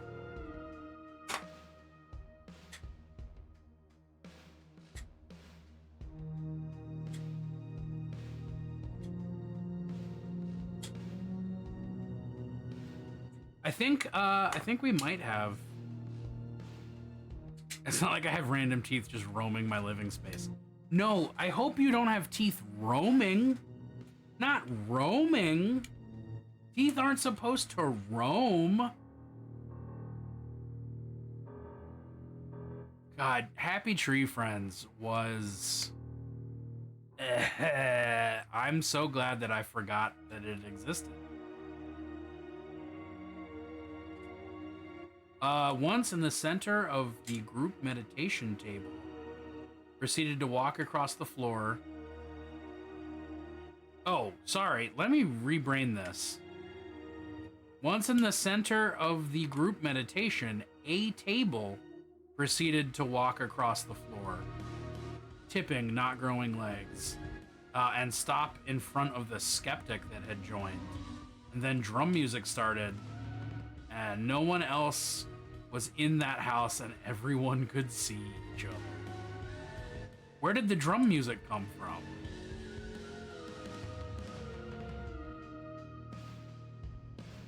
I moved them around. They were cooped up most of their existence, so they're free-range roaming teeth. Well, okay, when you put it that way, I hate it. I really hate it. Jumanji.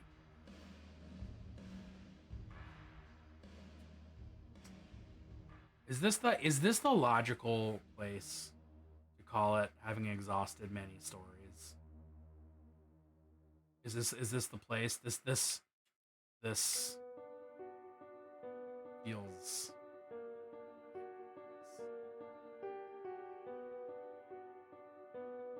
I trained your soul with teeth, didn't I?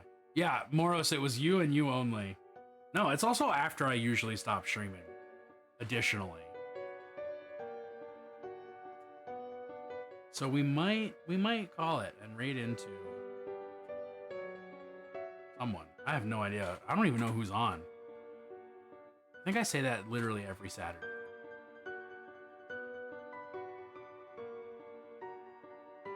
Arc Fox is on.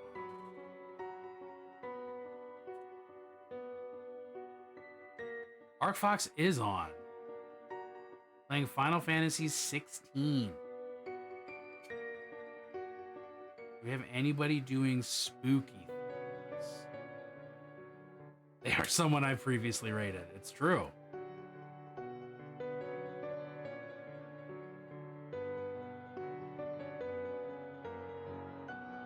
Is this? Oh, fuck yeah. Return of the Living Dead? Shit yeah, it is.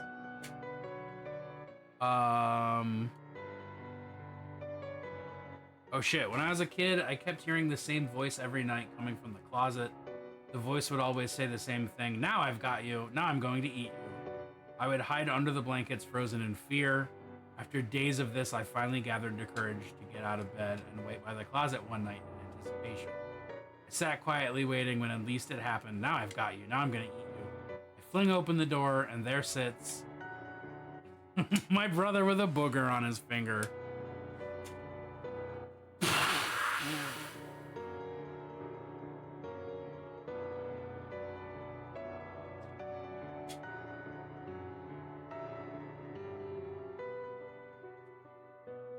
Once did. That's it. That was a good subversion, honestly. I didn't expect that. Fart McButtface. Fart McButtface is my uncle, actually. What do we do? Show me something weird. Demonologist. The Outlast Trials. Oh shit, actually I do want to try the Outlast Trials. We might raid into this person who has nothing to do with me. Or anything we're talking about, just so that I can see what this game is about.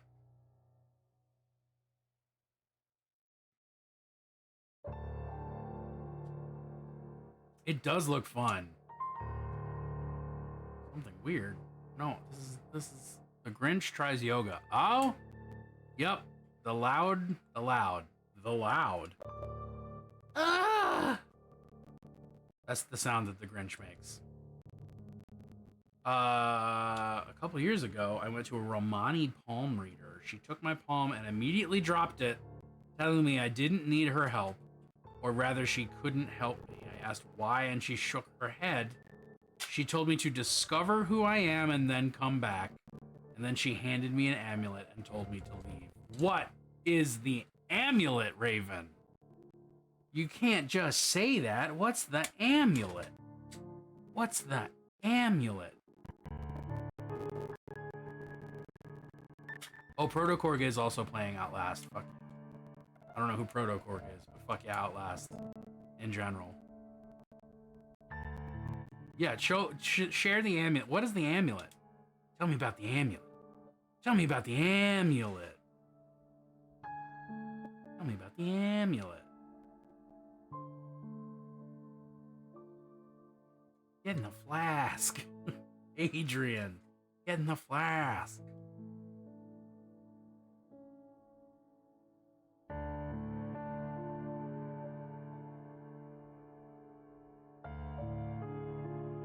Return the slab, or suffer my curse.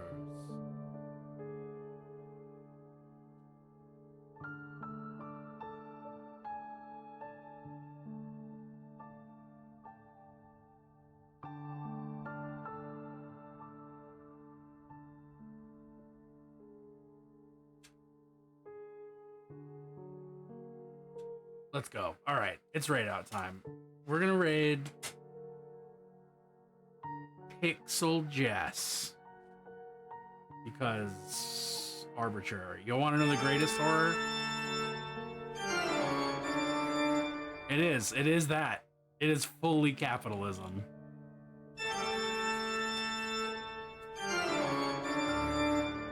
Oh, I'm glad that works. Scared you, didn't we?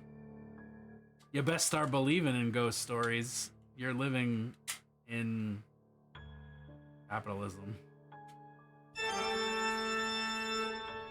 Oh, it's a hand of Fatima. All right. Huh.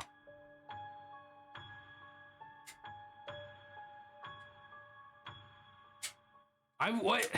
You didn't even need to all but grovel. I just needed to have my executive function.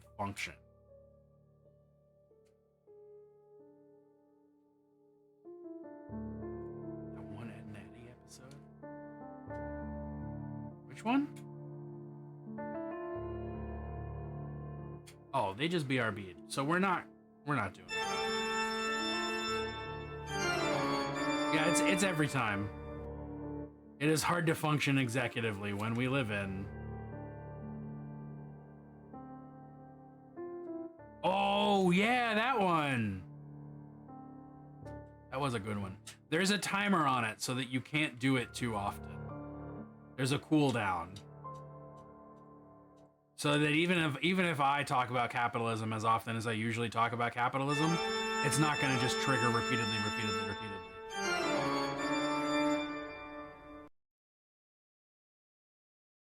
In short, I'm fucking haunted. Hey, I mean, that's the way to be. Because if you're not haunted, what are you? Boring?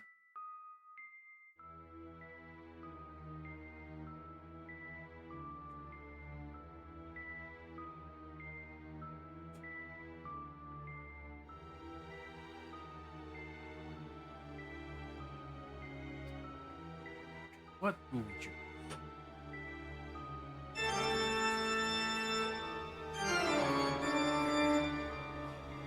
Did also discover my heritage is Romani, Polish, and Welsh.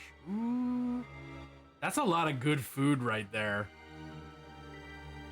Stoked for your paladin. What did your paladin do? Or is it doing? Will it do? Tell me about this paladin.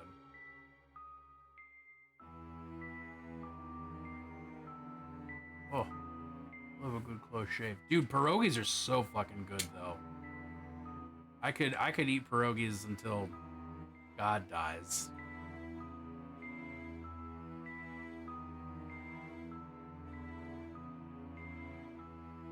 Some of us are cursed, some of us are blessed, and some of us are just fucking stuck with the words of God echoing in our ears at all times. Yeah. Some of us are Cassandra.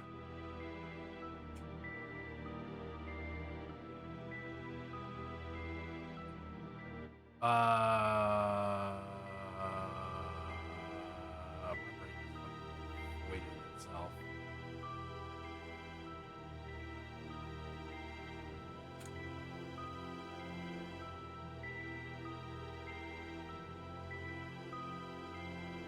Why would you not show me channels?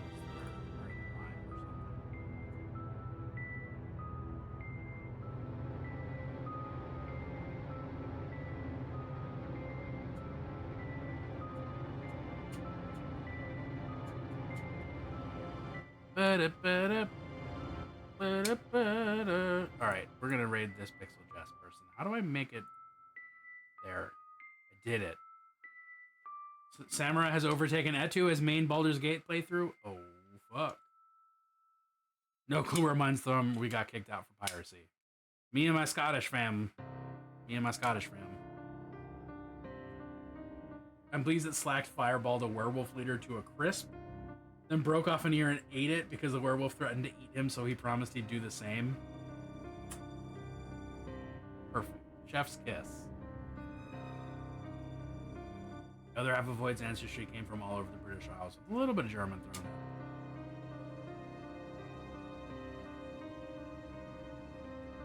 Hints of Spanish and German. Aggressively Irish is a fucking understatement, Blair. You are one of the most Irish people I've ever met who's not actually from Ireland. Slid in on the Discworld. Fuck yeah.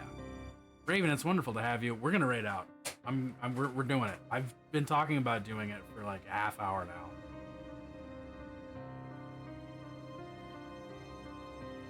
Paladin's an oath of devotion dedicated to Feronia. Oh, that Balmer accent. Feronia.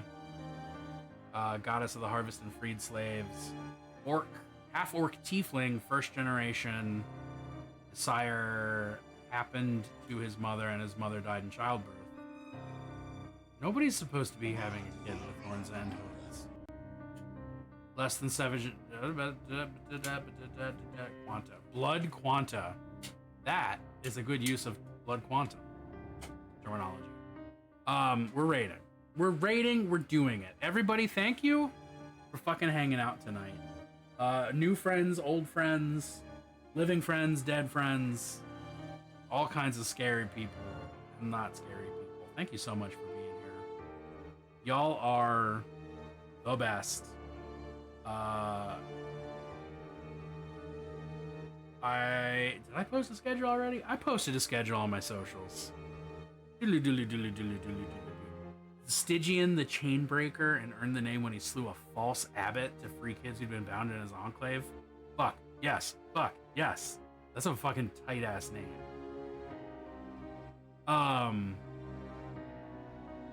Next week, I paint minis, I play video games, we do stuff like that.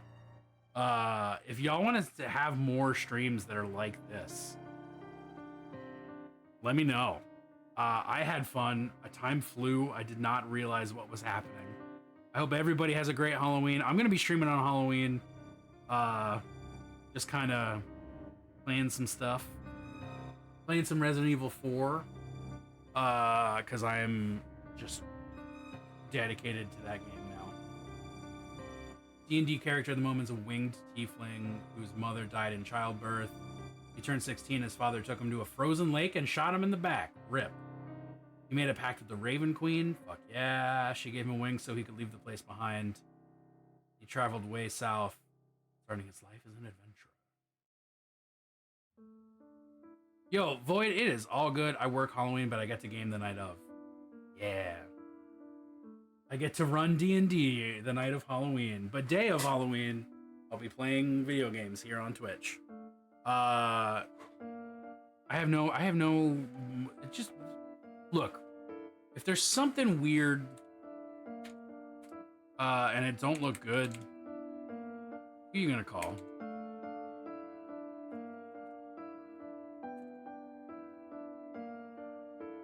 Oh shit. Tomorrow spouse is gonna be 48. That's old.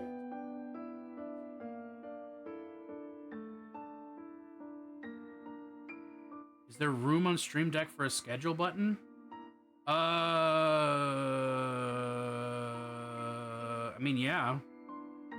Ghostbusters, well said. Thank you, Steph. Thank you. I mean, I have various games. I have Tuesdays, Fridays, and Sundays, but not every Tuesday, Friday, and Sunday. Only sometimes. Anyway, good night. I'm so bad at actually saying good night because I just like hanging out. Ghost buses. Ooh, ghost pussies?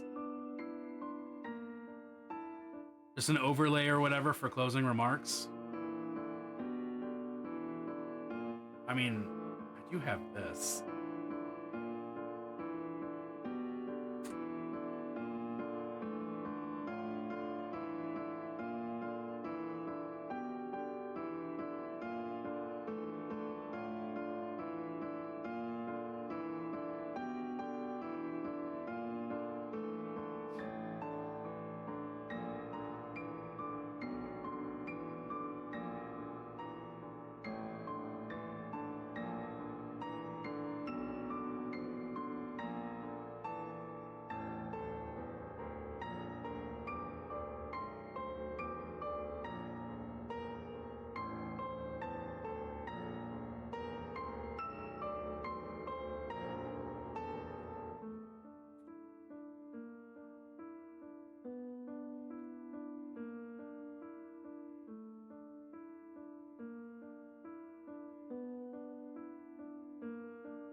Would thou like to live deliciously?